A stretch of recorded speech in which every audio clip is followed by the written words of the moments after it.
Single లైన్లో చంద్రబాబు నాయుడు గారు 40 సంవత్సరాల పైచిలకు రాజకీయాలు 30 సంవత్సరాలు తెలుగుదేశం పార్టీ నడిపించినటువంటి రథసారథిగా మరి ఏ జెండాను కూడా తన భుజాన మీద ఇట్లా పెట్టుకోలే, అలయన్స్తో ఉండి ఇట్లా చేయగలిపించవచ్చు కానీ ఇంకొక జెండాని చేయలే. జాతీయ పార్టీల జెండాలని ఈ భారతదేశాన్ని భారతదేశాన్ని నడిపించినటువంటి కషాయం జెండాని కానీ కాంగ్రెస్ జెండాని కూడా ఇట్లా పట్టలే. ఒక తెలుగుదేశం కాంగ్రెస్ పార్టీలో ఉండిన నాడు కూడా పెద్దగా జెండాని ఇచ్చేయలే. నిన్న ఒక్క ఎమ్మెల్యే స్థానాన్ని మాత్రమే పార్టీ పెట్టిన 10 సంవత్సరాలలో గెలిచినటువంటి జనసేన జెండాని వారి భుజానం వేయడం జరిగింది. ఎలా చూస్తారు?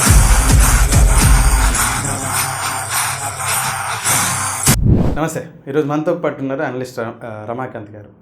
ప్రస్తుతం జరుగుతున్నటువంటి ఆంధ్రప్రదేశ్లో పలు రాజకీయాల అంశాల మీద మాట్లాడదాం. ముఖ్యంగా రాయలసీమ ప్రాంతానికి సంబంధించినటువంటి రామ్నాథ్ గారు, ఆ ప్రాంతంలో వైసీపీ హవా నడుస్తుందా, నేడు తెలుగుదేశం హవా నడుస్తుందా, లేకపోతే మరి ఇతర అభ్యర్థులు ఇండిపెండెంట్ హవా నడుస్తుందా, కాస్త అడిగి తెలుసుకునే ప్రయత్నం చేద్దాం. అన్న నమస్తే. నమస్తే నరసింహ. ముఖ్యంగా ఆంధ్రప్రదేశ్ మొత్తం కూడా పొత్తుల గురించి పెద్ద ఎత్తున చర్చ నడుస్తుంది. జనసేన అలాగే తెలుగుదేశం అలయన్స్తో ముందుకెళ్తున్నామని చెప్పేసి అనేది క్లియర్గా ఒక పిక్చర్ అయితే ఇచ్చారు పవన్ కళ్యాణ్ గారు. అభ్యర్థులు ప్రకటించారు. మరో 4 రోజులలో లేదా మరో 3 రోజులలో బీజేపీతో కూడా అలయన్స్ ఉండబోతుందని చెప్పేసి అనేటువంటి ఒక అంశం తెర మీదకి వస్తాం. అలయన్స్ సాధ్యపడుతుందంటారా, సాధ్యపడదంటారా? భిన్న వాదనలు ఉన్నాయి. మీ వీలో ఎలా? అంటే ఖచ్చితంగా నేనేంటంటే గతంలో ఉన్న పరిచయాలు అనండి, లేదా గతంలో ఉన్న ఎన్డీఏకు టీడీపీకి మధ్య ఉన్న సంబంధాలు అనండి, వాళ్ళకు పై స్థాయిలో ఉండేటువంటి రిలేషన్స్ వల్ల నేనేమనుకుంటున్నా అంటే ఖచ్చితంగా బీజేపీ టీడీపీ పొత్తు ఉంటుందనే నేను అనుకుంటున్నాను. ఎందుకంటే చంద్రబాబు నాయుడు ఇంకా 57 స్థానాలకు అభ్యర్థులను ప్రకటించలే. కేవలం పొత్తులో భాగంగా 99 స్థానాలకు ప్రకటించడం జరిగింది. అంటే వీళ్ళు ఒక 94, జనసేన ఒక 5 స్థానాలకు ప్రకటించారు. ఇంకా ఒక 57 స్థానాలు ఇంకా ప్రకటించలేదు. సో ఇప్పుడు 57 స్థానాలలో బీజేపీకి కూడా కొన్ని ఇచ్చేటువంటి అవకాశాలు ఉన్నాయి కాబట్టి వాళ్ళు అక్కడ హోల్డ్లో పెట్టారు. సో కాకపోతే ఏంటంటే ఇక్కడ బీజేపీ కొంత పార్లమెంటు స్థానాలు ఎక్కువగా అడుగుతున్నట్టుగా 6 స్థానాలు అడుగుతున్నారు పార్లమెంట్ అనేది ఒక కథనం చూస్తున్నాము. అంటే పార్లమెంటు ఎందుకంటే బీజేపీ వాళ్ళకి ఎలాగో తెలుసు, మనకు అసెంబ్లీలో హోల్డింగ్ లేదు, లోకల్లో వాళ్ళకు ఉన్నటువంటి 0.8% ఓట్ బ్యాంక్ ఉంది వాళ్ళకు. కాబట్టి వాళ్ళు అసెంబ్లీలో పెద్ద ఇంట్రెస్ట్ చూపకపోయినా పార్లమెంటు వాళ్ళు కొంత ఆసక్తి చూపుతున్నారు. సో పార్లమెంటు స్థానాలు ఎక్కువ అడుగుతున్నారు అనేది మనకు బయట వినపడుతున్న కథనాలు. ఖచ్చితంగా నేనేమనుకుంటా అంటే ఒక 4-5 రోజుల్లో మీరు అన్నట్టుగా ఒక కొలిక్కి వచ్చేలాగానే కనపడుతుంది వాతావరణం. వాళ్ళ 6 స్థానాలలో ఒకవేళ పార్లమెంట్ అభ్యర్థులు అడుగుతున్నారని చెప్పేసి మరి అసెంబ్లీ స్థానాలు ఎన్ని అడుగుతుంటారు? అంటే మనం గతంలో వాళ్ళకు 2014లో వాళ్ళు పొత్తులో ఉన్నారు కదా. వాళ్ళు గతంలో పొత్తులో ఉన్నప్పుడు కూడా 8 స్థానాలు 12 ఎన్నో వాళ్ళకి ఇచ్చినట్టున్నారు, ఒక 5 ఎన్నో వాళ్ళు గెలిచినట్టున్నారు. సో అంతకంటే తక్కువనే ఇచ్చే అవకాశాలు ఉన్నాయి కాబట్టి ఎక్కువ ఇచ్చే అవకాశాలు లేవు. ఎందుకంటే ఈరోజు బీజేపీకి అక్కడ ఓట్ బ్యాంకు బలంగా లేదు, వాళ్ళు ఏమైనా సంస్థాగతంగా 175 నియోజకవర్గాల్లో బలంగా లేరు కాబట్టి ఖచ్చితంగా ఏదో వాళ్ళకు ఒక సింగిల్ డిజిట్కే పరిమితం అవుతారు తప్ప డబల్ డిజిట్కి ఇచ్చేటువంటి అవకాశం లేదనేది నా భావన. 2019 తర్వాత అధ్యక్షులుగా అంటే రాష్ట్ర పార్టీకి అధ్యక్షులుగా చేసినటువంటి కన్నా లక్ష్మీనారాయణ గారిని, సోము వీర్రాజు, పురంధేశ్వరి వీరి నేతృత్వంలో బీజేపీ ఏం బలోపేతం కాలేదంటారు ఆంధ్రప్రదేశ్లో? అంటే బలోపేతం అయితే అధ్యక్షులే పార్టీలు వేడిపోతారా? అధ్యక్షులే పార్టీలు వేడి టీడీపీలో చేడతారా? Make it sense. జస్ట్ మీరు కూడా చెప్పండి, నేను చెప్పడం కాదు. ఇప్పుడు అధ్యక్షుడుగా ఉన్నటువంటి వ్యక్తే పార్టీ నాయకత్వాన్ని వదిలేసి, అదేదో అంటారు చూడు, మనం పగ్గాలు వదిలేసి కాడిని వదిలేసి పోయినట్టుగా అధ్యక్షుడే బయటకు పోతున్నా అంటే అర్థమైంది. అంటే పార్టీ సంస్థాగతంగా నిర్మాణం చేసుకోలేకపోతున్నాము, లేదా ఈ పార్టీ వైపు ఇతర పార్టీలోని అసంతృప్తులనండి, ప్రజలనండి, ఎవరైనా కావచ్చు, ఈ పార్టీ భావజాలం వైపు రావట్లేదు. ఇక్కడ మనం ఉండి ఇంకా దున్నేది ఏముంది, మనం ఉండి పొడిచేది ఏముంది అనే టైప్లో వాళ్ళే పక్క చూపులు పక్కదారిలో చూసి పక్క పార్టీలలో టికెట్లు ఆశిస్తున్నారంటే ఇంకా ఆ పార్టీ వైపు ఎవరు చూస్తారు? సోము వీర్రాజు గారేమో వైసీపీ వైపుగా, కన్నా లక్ష్మీనారాయణ గారేమో టీడీపీ వైపుగా, పురంధేశ్వరి గారు బీజేపీలో ఉండే తెలుగుదేశానికి సానుకూలంగా బలోపేతం కోసం పనిచేస్తున్నారు అనేది ఈ వాదనలో ఎంత నిజం ఉన్నట్టు? సరే, ఆరోపణలు అనేవి సహజం. ఇప్పుడు మీరు అన్నట్టు కన్నా లక్ష్మీనారాయణ రాజకీయ ఆరోపణలు వేరు, ఒక మీరు రాజకీయ విశ్లేషణ అది ఆ పాయింట్కి చర్యలు ఏ మేరకు అంటే ఇప్పుడు సోము వీర్రాజు గారికి అధ్యక్ష పదవి ఇచ్చినారు. ఎందుకు ఇచ్చినారు ఆయనకు అంటే ఆయన ఉంటే ఏదో పార్టీ అభివృద్ధి చేస్తాడు, ఆయన కొంత మొదటి నుంచి ఆర్ఎస్ఎస్ భావజాలము, బీజేపీలో మొదటి నుంచి ఉన్నాడు, పక్క పార్టీలలో పోలేదని ఆయనకి ఇచ్చినారు. కానీ జరిగింది ఏంటి, ఆయన ఆధ్వర్యంలో కూడా పార్టీ పెద్దగా ఏం బలోపేతం జరగలేదు. ఈరోజు మళ్ళీ ఇప్పుడు ఏం జరిగింది, అక్కడ మళ్ళీ పురంధేశ్వరి గారిని తీసుకొచ్చి పెట్టడం జరిగింది. ఇప్పుడు పురంధేశ్వరి గారిని తీసుకొచ్చిన తర్వాత ఏం జరుగుతుంది అంటే ఈమె కూడా చంద్రబాబు నాయుడు గారికి వదిన అవుతుంది కాబట్టి సో ఆమెకు వాళ్ళకు బంధుత్వాలు ఉన్నాయి. ఈమెనే కొందరు పార్టీలోకి వస్తూ ఉంటే కూడా రావద్దు టీడీపీలోకి పోండి, ఈడ ఏముందని చెప్పి ఆమెనే పంపిస్తుంది అనే ఆరోపణలు చూస్తున్నాం. ఇంకొక సైడ్ ఏంటంటే ఆమెకు గతంలో ఒక ట్రాక్ రికార్డు ఉంది. అంటే కాంగ్రెస్ పార్టీలో పనిచేసింది, ఎంపీగా గెలిచింది, కేంద్ర మంత్రిగా పనిచేసింది. కాబట్టి ఆమెకు కొంత పర్సనల్గా కొంత క్యాలిబర్ ఉంది. మోరోవర్ ఎన్టీఆర్ గారి కూతురిగా ఆమెకు కొంత చెరిస్మాటిక్ ఉంది. కాబట్టి ఏమైనా కొంత పార్టీ కొంత బలోపేతం అవుతుందేమో, కొంత కమ్మ సామాజిక వర్గాన్ని కానీ లేదా మిగతా వర్గాలను కొంత అట్రాక్ట్ చేస్తుందని చెప్పి ఆమెకు బాధ్యతలు ఇవ్వడం జరిగింది. కానీ ఇక్కడ అనుకున్నంత స్థాయిలో ఈ ఆధ్వర్యంలో కూడా పార్టీ పుంజుకున్నట్టుగా ఎక్కడ కనపడలే. కేవలం ఒక కిరణ్ కుమార్ రెడ్డి గారు తర్వాత ఇంకా కొందరు నాయకులు రావడం చూసాం తప్ప ఇంకా ఏదో వైసీపీలోని అసంతృప్తులు కానీ, టీడీపీలో టికెట్లు రాని వాళ్ళు కానీ ఎవరైనా ఇక్కడ వచ్చినారా? ఎవరు వచ్చినా దాఖలాలు కనపడలే. అంటే ముఖ్యంగా ప్రజల్లోనే లేదు. అంటే ప్రజలు ఎంతసేపు ఉన్న టీడీపీ వైపు, ఎంతసేపు ఉన్న వైసీపీ వైపే చూస్తున్నారు తప్ప ఏపీలో బీజేపీ వైపు పోదామని, కాంగ్రెస్ వైపు పోదామనేటువంటి భావ వ్యాప్తి ఇంకా కనపడ్డంలా. జనసేన వైపు కూడా చూడట్లేదంటారా? అంటే జనసేనకు ఆల్రెడీ వాళ్ళకి 7.2% ఓట్ బ్యాంక్ ఉంది కదా. అంటే 2019లో దగ్గర 132 స్థానాలలో పోటీ చేస్తే వాళ్ళకు 7.2% ఓట్ బ్యాంక్ రావడం జరిగింది. మోరోవర్ పవన్ కళ్యాణ్ గారి అభ్యర్థులు దాదాపుగా ఒక 20-25 నియోజకవర్గాలలో 20,000, 30,000, 15,000, 18,000 ఇట్లా ఒక సబ్స్టాన్షియల్ ఓట్ బ్యాంక్ వాళ్ళు తీసుకురావడం జరిగింది. కాబట్టి వాళ్ళకి ఎంతో కొంత కొన్ని నియోజకవర్గాల్లో కొంత బలం ఉన్నట్టుగానే మనం భావించాలి. ఇప్పుడు కిరణ్ కుమార్ రెడ్డి గారు తెలంగాణ అసెంబ్లీ ఎలక్షన్స్ కంటే ముందుగా బీజేపీ పార్టీలో చేరారు. ఇక్కడ బీజేపీ పార్టీ బలోపేతం కోసం అని చెప్పేసి అన్నారు. ఇప్పుడు ఏపీ నుంచి, రాజంపేట నుంచి, లేకపోతే తిరుపతి పార్లమెంట్ నుంచి వారు కంటెస్ట్ చేయొచ్చు ఎంపీగా అని చెప్పేసి అంటారు. ముఖ్యంగా ప్రధానంగా వినపడుతున్నటువంటి ఏంటంటే, ఒకవేళ రాజంపేట నుంచి వీరు పురంధేశ్వరి గారు, తిరుపతి రత్నప్రభ గారు కానీ, కిరణ్ కుమార్ రెడ్డి గారిని కూడా ఒక సీట్ నుంచి ఎంపీగా కంటెస్ట్ చేయించి, నరసాపురం నుంచి మన అలయన్స్కి సంబంధించిన తాడేపల్లిగూడెం సభ వేదిక ద్వారా రఘురామకృష్ణ రాజు గారు కూడా చెప్పుకురావడం జరిగింది. నేను ఇక్కడి నుంచే మళ్ళీ పోటీ చేస్తా ఉన్నా, అభ్యర్థుల ముందే చెప్తున్నాను, ఇద్దరు పార్టీ అధ్యక్షుల ముందే చెప్పుకొస్తాను, మీరు ఒక 4 రోజులలో అదే వారే ముందుగా చేయడం జరిగింది, మేబీ బీజేపీ నుంచి అని చెప్పేసి. మీరు ఒకవేళ అలయన్స్ బీజేపీ నుంచి పోటీ చేసి గెలిచే పరిస్థితులు ఉంటాయంటారా? ఎవరు? రఘురామకృష్ణరాజు గారు కానీ, కిరణ్ కుమార్ రెడ్డి గారు కానీ, లేకపోతే రత్నప్రభ గారు కానీ, లేకపోతే పురంధేశ్వరి గారు కానీ. అంటే నేనంటే టీడీపీ అలయన్స్తో కొంత ఎంపీ అభ్యర్థులుగా పోటీ చేస్తే కొంత అభ్యర్థుల charismatic, వాళ్ళకుండే personal image, వాళ్ళకుండే vote bank, అంటే ఎంత కాదనుకున్న టీడీపీకి 41% ఓట్ బ్యాంక్ ఉంది, జనసేనకు 7% ఓట్ బ్యాంక్ ఉంది, ఇటు సైడ్ వైసీపీకి 51 ఉంది. అంటే 2019 లెక్కల ప్రకారం చెప్తున్నాను నేను. సో అలా తీసుకున్నప్పుడు కొంత ఫైట్ అయితే టఫ్ ఉంటుంది అన్నట్టుగా మనం చూడొచ్చు. ఎందుకంటే ఇప్పుడు బీజేపీ సొంతంగా పోటీ చేస్తే 175 నియోజకవర్గాల్లో వాళ్ళకు 0.8% ఓట్ బ్యాంక్ కూడా రాలే. అంటే సొంతంగా పోతే వాళ్ళకు వచ్చే ప్రయోజనం శూన్యం. కాబట్టి వాళ్ళకు తెలుసు ఖచ్చితంగా మనం సొంతంగా పోతే ఒక్క ఎంపీ కానీ ఒక్క ఎమ్మెల్యే కానీ గెలిచే పరిస్థితి లేదు. అలాగే కాంగ్రెస్ కూడా ఒక్క ఎమ్మెల్యే కానీ ఎంపీ కానీ ఒక ఎమ్మెల్యే కాదు 1% ఓటు కూడా తెచ్చుకోలేదు లేదు. కాబట్టి వాళ్ళు ఖచ్చితంగా టీడీపీతో పోతేనే మనకు కూడా కొన్ని స్థానాలు ఎంతో కొంత మనకు కూడా గెయిన్ చేయొచ్చు అనేది వాళ్ళ వ్యూహం. అలాంటప్పుడు సరే ఇప్పుడు రాజంపేటలో గెయిన్ చేయగలిగే పరిస్థితులు ఉంటాయంటారా? అదే ఎంతో కొంత అడ్వాంటేజ్ ఉంటుంది కదా. అంటే టీడీపీకి బీజేపీ మీద చాలా వ్యతిరేకతతో ఉన్నారు ఆంధ్రప్రదేశ్ ప్రజలు. ఒకవేళ ఆ పార్టీ గుర్తుతో పోటీ చేసే అవకాశం ఉండదు అనేటువంటిది చాలామంది అభిప్రాయం. అంటే దీంట్లో ఏంటంటే 2 కోణాలు ఉంటాయి. అంటే ఇప్పుడు బీజేపీ అభ్యర్థిగా పోటీ చేసినప్పుడు టీడీపీ క్యాడర్ అలయన్స్లో ఉన్నప్పుడు వాళ్ళకి సపోర్ట్ చేస్తారు, జనసేన సపోర్ట్ చేస్తారు. ఇప్పుడు న్యూట్రల్గా ఉన్న ప్రజలు తీసుకుంటే, అంటే ఇప్పుడు మనకు ఏదైతే విభజన హామీలు వచ్చిన తర్వాత బీజేపీ ఈ 10 ఏళ్లలో మనకు ఏం నెరవేర్చలేదు. అంటే ప్రత్యేక హోదా అనండి, లేదా పోలవరం ప్రాజెక్ట్ అనండి, లేదా విశాఖ ఉక్కు అనండి, లేదా మన రాయలసీమలోని కొన్ని ఇరిగేషన్ ప్రాజెక్ట్స్, లేదా కడప స్టీల్ ప్లాంట్, ఇట్లా కొన్ని లోకల్ సమస్యలు, మన గుంతకల్ రైల్వే జోన్, ఇట్లా చాలా అంశాలు ఉన్నాయి కదా. సో అలాంటి అంశాలను ఎలివేట్ చేసినప్పుడు కొంత బీజేపీకి ఇంపాక్ట్ ఉండేటువంటి అవకాశం ఉంటుంది. అటువైపు ఇంకొకటి కూడా ఏముంటుంది, మీరు కూడా ఇప్పుడు 5 ఏళ్ళు అవుతుంది కదా ముఖ్యమంత్రిగా వైఎస్ఆర్సీపీ ఉండబట్టి, మీరు ఏం సాధించినారు, మీరేం పార్లమెంట్లో కొట్లాడినారనే చర్చలు వస్తాయి. కానీ ఇక్కడ చూడాల్సింది ఏంటంటే మనం పీపుల్ స్కాటర్ అయిపోయినారు, పార్టీల వారీగా స్కాటర్ అయిపోయినారు తప్ప అంశాల వారీగా చూసి బీజేపీకి ఓటేయాలన్నా ఓటేయకూడదా అనేంత స్థాయిలో పీపుల్ లేరు. మనం ఒక వర్గంలో ఉన్నాము, ఒక పొత్తులో ఉన్నాము, పొత్తు ధర్మం పాటించాలా, ఓటేయాలా అనే భావవ్యాప్తి భావజాలమే ఎక్కువ ఉంది. ఒకవేళ నిజంగా ఈ భావవ్యాప్తి పనిచేసింది అనుకున్నాం, అంటే రాష్ట్రానికి అన్యాయం చేసినారు, విభజన హామీలు అమలు చేయలే అనే వ్యాప్తి ఎక్కువ ఉంటే అప్పుడు ఖచ్చితంగా ఎంతో కొంత బీజేపీకి ఎక్కువ స్థానాలు ఇస్తే వీళ్ళు నష్టపోతారు. కానీ ఇప్పుడు బీజేపీ అంశాలపైన ఎవరు ఉద్యమాలు చేసినారు? ఇప్పుడు రాష్ట్ర ప్రజలు ఏమైనా ఉద్యమాలు చేసినారా? పార్టీలు ఏమైనా ఉద్యమాలు చేసినారా? ఎవరు చేసినారు? సరే, పార్టీలు వాళ్ళ స్వప్రయోజనాల కోసం, వాళ్ళ వెస్టెడ్ ఇంట్రెస్ట్ కోసం చేయలేదు అనుకున్నాం కాసేపు. మీరు అన్నది ఇంకా కేసులో ఇంకోటో భయపడినారు, వీళ్ళు భయపడినారు, వాళ్ళు భయపడినారు అనుకుంటున్నాం. కానీ ప్రజలను చేయాలి కదా, ప్రజా ఉద్యమాలు రావాలి కదా. ఇప్పుడు గుంతకల్లులో రైల్వే జోన్ రాలే, కడప స్టీల్ ప్లాంట్ రాలే, విశాఖ స్టీల్ ప్లాంట్ రాలే, ప్రజా ఉద్యమాలు ఏమాత్రం వచ్చినాయి? ఇప్పుడు ప్రజా ఉద్యమాలు ఎవరు పని చేయాలా? ఇవన్నీ కేంద్ర ప్రభుత్వంలో ఉండే సంస్థలు, కేంద్ర ప్రభుత్వం చేయాల్సిన పనులు కదా. రైల్వే అంశాలు కానీ, స్టీల్ ప్లాంట్ కానీ, తర్వాత కడప స్టీల్ ప్లాంట్ కానీ, ఇలాంటి అంశాలన్నీ, పోలవరం ప్రాజెక్టు. సో ప్రజా ఉద్యమాలు కూడా ఏం రాలేదు కదా ఈ అంశాలపైన.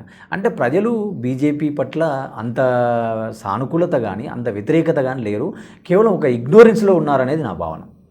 సో వాళ్ళతో వ్యతిరేకంగా ఓటేసే పరిస్థితులు ఏమి ఉండవు అయితే. అసలు బీజేపీని చూసి ఓటేయడము, బీజేపీ మనకి ఇది చేసింది కాబట్టి ఓటేయాలని కానీ, బీజేపీ ఇది మనకు చేయలేదు కాబట్టి వాళ్ళకు ఓటేయకూడదు అనేటువంటి భావజాలమే నాకు ఏపీలో లేదనేది నా భావన. అది మాత్రమేనా ఏంటి? నరసాపురం అదే రేపు మళ్ళీ పోటీ చేసి నేను గెలుస్తా ఇక్కడ అని చెప్పేసి అని రఘురామ కృష్ణరాజు గారు అంటే. సరే, ఇకపోతే బీజేపీ ఒకవేళ అలయన్స్తో ఉంటే, ఈ తెలుగుదేశం జనసేనతో రేపు ఒకవేళ ముగ్గురు కూడా అలయన్స్ వస్తాయి, ఈ తెలుగుదేశం జనసేనకి ప్లస్ అవుతుందా మైనస్ అవుతుందా? బేసిక్గా మైనస్ అవుతుంది అని చాలామంది అంటూ ఉన్నారు. అంటే ఇప్పుడు బీజేపీ అలయన్స్లో ఉంటే ఇప్పుడు ముస్లిం మైనారిటీ ఓటు కానీ, దళిత ఓటు కానీ కొంత వ్యతిరేకత ఉంటుంది. అంటే ముస్లిం భావజాలం, బీజేపీ భావజాలం కొంత కాంట్రడిక్షన్ ఉంది కదా మన సమాజంలో. కాబట్టి ముస్లిం ఓట్ బ్యాంక్ వన్ సైడ్ అవుతుంది, అది బీజేపీకి మైనస్ కదా, బీజేపీతో పొత్తులో ఉంటే అని మాట్లాడుతున్నారు ఈరోజు చర్చలు. కానీ ఇక్కడ చూడాల్సింది ఏంటంటే, బీజేపీతో పొత్తులో ఉండి టీడీపీ గెలిచిన సందర్భాలు ఉన్నాయి కదా. 2014లో గెలవలేదా? మోరోవర్ 2004 ముందు కూడా బీజేపీ పొత్తులో ఉండి గెలిచారు కదా.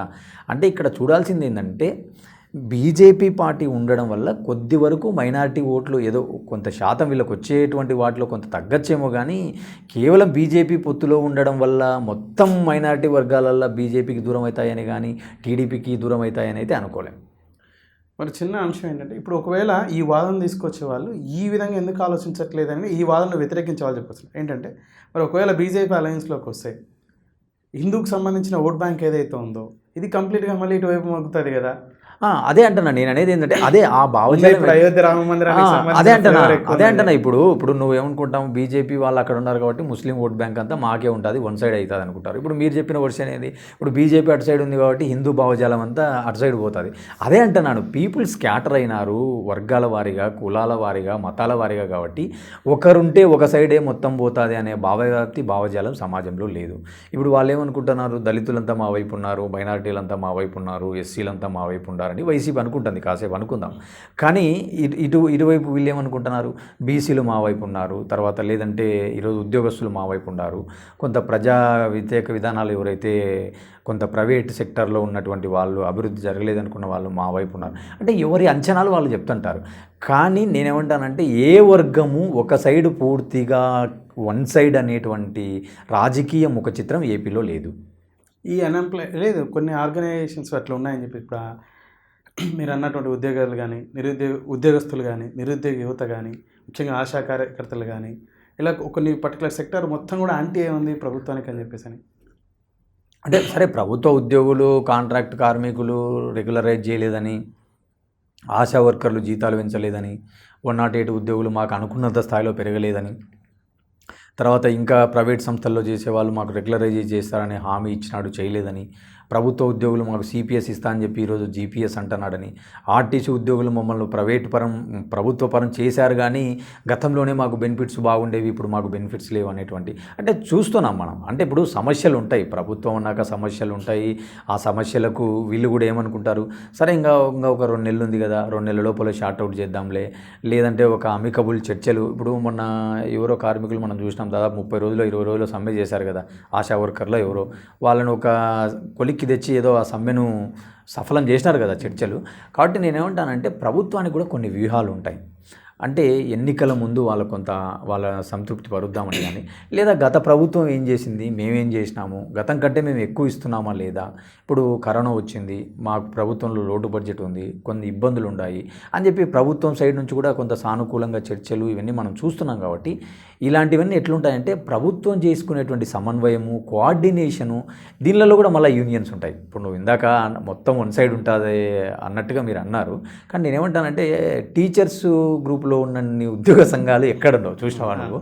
అట్లనే ప్రతి దాంట్లో కూడా యూనియన్లు, సంఘాలు చాలా ఉన్నాయి. వాళ్ళల్లో కూడా కొందరు అనుకూలం, కొందరు వ్యతిరేకత ఉన్నారు తప్ప ఏదో మొత్తం ఈ ఉద్యోగ వర్గాలన్నీ వ్యతిరేకంగా ఉన్నారు, ఈ ఉద్యోగ వర్గాలన్నీ అనుకూలంగా ఉన్నారని అయితే నేను అనుకోవడం లేదు. సరే, ఇకపోతే అభ్యర్థుల్ని మొదటగా జగన్మోహన్ రెడ్డి గారే ప్రకటించడం జరిగింది ఆంధ్రప్రదేశ్లో. ఇక్కడ కేసీఆర్ గారు ఎలా అధికార పార్టీగా ప్రకటించారో అలా ప్రకటించడం జరిగింది. అయితే మార్పులు చేర్పులు ఏవైతే ఉన్నాయో, ఒక చోటు నుంచి ఇంకొక చోటుకి స్థానచలనం ఏదైతే ఉందో, చాలా కన్ఫ్యూజన్లో ఉన్నాడు జగన్మోహన్ రెడ్డి గారు అని చెప్పేసి అనేటువంటి ఒక విమర్శ పెద్ద అవుతుంది. దీని మీద మీ అభిప్రాయం? అది వ్యూహం అని కొందరు అంటా ఉన్నారు, వారు కొంత కన్ఫ్యూజ్ అవుతా ఉన్నారు అనేది చెప్పారు. అది ఎవరు ఇప్పుడు ఆపోజిట్ పార్టీ ఏమంటుంది, మార్చాల్సింది అభ్యర్థులను కాదు, మార్చాల్సింది సీఎంను అంటున్నాడు, లోకేష్ బాబు అంటున్నాడు, చంద్రబాబు నాయుడు అంటున్నారు. కానీ నేనేమంటానంటే ఒక పార్టీకి అంతిమ లక్ష్యం నెంబర్ గేమ్. ఇప్పుడు మనకు డెమోక్రసీలో ఏముంటుంది, ఇప్పుడు నువ్వు చెప్పేది నువ్వు చెప్తావు, నేను చెప్పేది నేను చెప్తా. కానీ అంతిమంగా ఏముంటుంది, మనకున్నటువంటి అసెంబ్లీలో ఎవరికైతే మెజారిటీ స్థానాలు, ఎవరికైతే అబ్జల్యూట్ నెంబర్ వస్తుందో వాళ్ళే రూలింగ్ చేస్తారు, వాళ్ళే అధికారంలోకి వస్తారు. అంటే ఆ నెంబర్ గేమ్ను రీచ్ అయ్యేటువంటి క్రమంలో గెలుపు గుర్రాలే లక్ష్యంగా ఎవరు బలవంతులు, ఎవరు బలహీనులు, ఎవరికి లోకల్లో క్యాడర్లో అసమ్మతి ఉంది, ఎవరు ఆర్థికంగా బలవంతులు, సో ఇలాంటి ఎక్సర్సైజ్ ఒక పార్టీ కాదు అన్ని పార్టీలు చేస్తున్నాయి. ఆ క్రమంలోనే వీళ్ళు అభ్యర్థులను మారుస్తున్నారు. ఇంకా మోర్ ఓవర్ ఏంటంటే కొంత సోషల్ ఇంజనీరింగ్ జరుగుతుంది. అంటే ఏ నియోజకవర్గంలో అయితే ఏ కమ్యూనిటీ ఎక్కువ ఉందో, ఇప్పుడు ఫర్ ఎగ్జాంపుల్ మంగళగిరిలో తీసుకున్నాం, మొన్నటి వరకు గంజి చిరంజీవిని ప్రకటించారు, మళ్ళీ ఈరోజు కొత్తగా ఒక లావణ్య ఎవరో ఒక అమ్మాయిని మహిళను ప్రకటించడం జరిగింది. అంటే వాళ్ళ స్థాయిలో వాళ్ళు ఒక ఇంజనీరింగ్ చేస్తున్నారు, అంటే వడపోస్తున్నారు. అంటే ఇప్పుడు నేనేమంటానంటే ఒక ఇంటర్వ్యూకు మనం ఎవరన్నా ఒక అభ్యర్థిని పిలుస్తాం, అభ్యర్థి పిలిచినప్పుడు ఒక జాబ్కు ఒక 5 మందో 10 మందో వస్తారు కదా. అప్పుడు మనం ఏం చేస్తాం, సహజంగా మనకున్నటువంటి రిక్వైర్మెంట్కు, మనకున్నటువంటి క్రైటీరియాకు ఒక 10 కండిషన్స్ ఉంటే ఆ 10 కండిషన్స్లో ఒక 8 కండిషన్స్ ఎవరు మీట్ అవుతారో వాళ్ళని మనం ఉద్యోగానికి సెలెక్ట్ చేస్తాం, అందరినీ సెలెక్ట్ చేయం కదా. సో అదే ఒక సూత్రం ఈరోజు వైసీపీ ఫాలో అవుతుంది.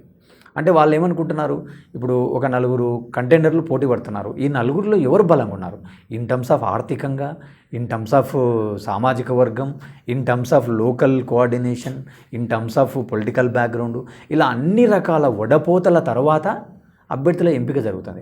అంటే నేనేమంటానంటే గెలుపు గుర్రాలే లక్ష్యంగా వాళ్ళు పోతున్నారు తప్ప, ఇప్పుడు నరసింహ నా పార్టీతో 10 ఏళ్ళ నుంచి ఉన్నాడు, ఇంకొక రామచంద్రారెడ్డి ఇంకో XY నాతో 20 ఏళ్ళ నుంచి ట్రావెల్ చేస్తున్నాడు, ఈయనకు సీటు రాకపోతే ఏమనుకుంటాడో, ఈయన నొచ్చుకుంటాడో, బాధపడతాడో, ఇలాంటి మొహమాటాలు ఎక్కడ కనపడ్డంలే. అంటే ఎందుకు ఈ మాట అనాల్సి వస్తుందంటే ఖచ్చితంగా మనకు అబ్జల్యూట్ నెంబర్ 88 స్థానాలు గెలవాలి. సో ఆ నెంబర్ రీచ్ కావాలంటే మనం ఏం చేయాలనో ఆ పనులన్నీ చేస్తున్నారు. అట్లనే చూడాలి తప్ప ఇప్పుడు అభ్యర్థులను మారుస్తున్నారు, భయపడినారు, ఈ పడినారు అంటే ఇప్పుడు వాళ్ళు కూడా ఏమంటున్నారు, మిమ్మల్ని మీరు పొత్తులలో పోతున్నారు, మీరు భయపడుతున్నారా, ఒంటరిగా రావడం లేదా, మీరు పెట్టుకోవచ్చు కదా, మీకు సొంతంగా రావడం చేత కదా అని వాళ్ళు అంటున్నారు. అవి ఏవి ఇక్కడ రాజకీయాల్లో నిలబడవు.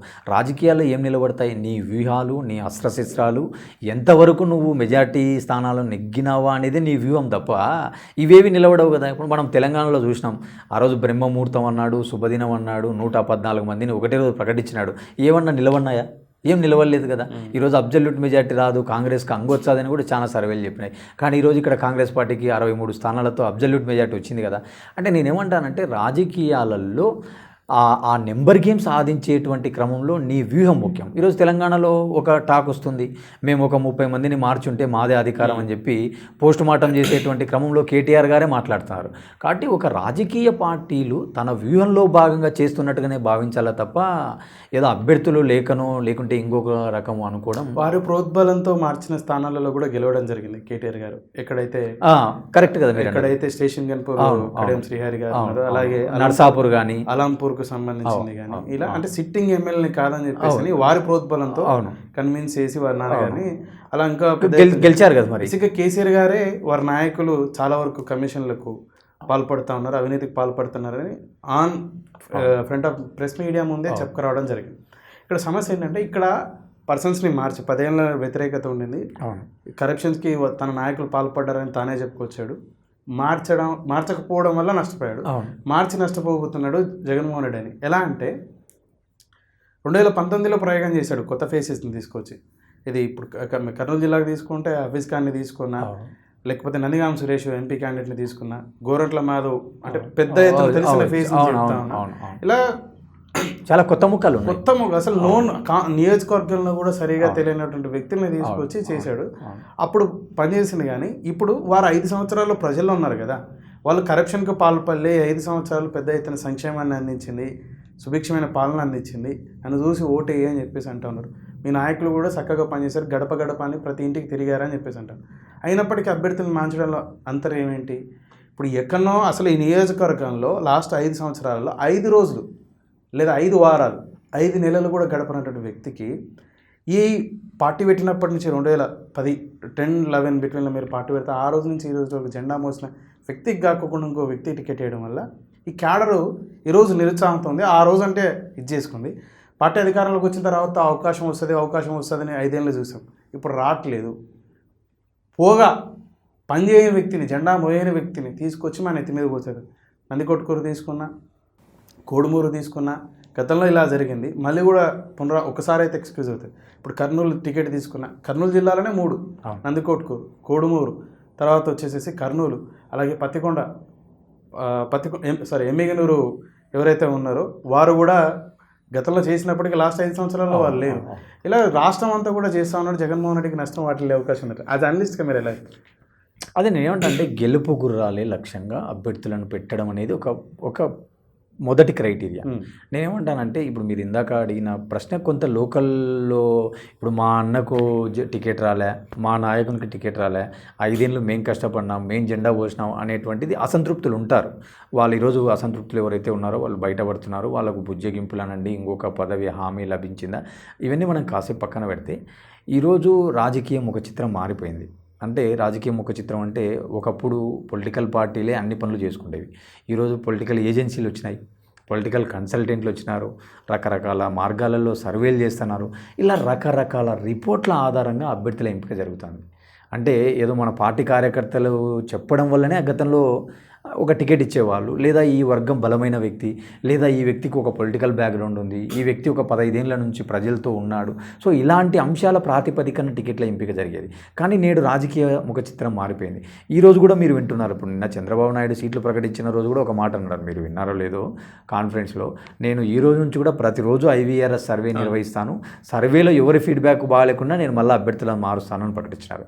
అంటే వాళ్ళ డెసిషన్ మేకింగ్ అనేది ఒక డేటా ఆధారంగా ఎవరైనా డెసిషన్ తీసుకుంటారు. అది ఒక ఆర్గనైజేషన్ అవ్వండి, ఒక పొలిటికల్ ఎంటిటీ అవ్వండి, ఏదైనా. మీరు నమ్ముతా ఉన్నారా? ఇప్పుడు కర్నూలు అభ్యర్థిగా నిన్న ప్రకటించినటువంటి ఇమ్తియాజ్ గారు అసలు నాకు తెలిసి కర్నూలు జిల్లాకు సంబంధించిన వ్యక్తే కాదు. ఎక్కడో IASగా విధి నిర్వహణ. నిన్న పార్టీలో జాయిన్ అయ్యే ముందు రోజు వారు VRS వాలంటీర్ రిటైర్మెంట్ సర్వీస్ ఇవ్వడం జరిగింది. తర్వాత కోడుమూరు అభ్యర్థిగా ప్రకటించిన వ్యక్తి ఆ నియోజకవర్గం లేడు.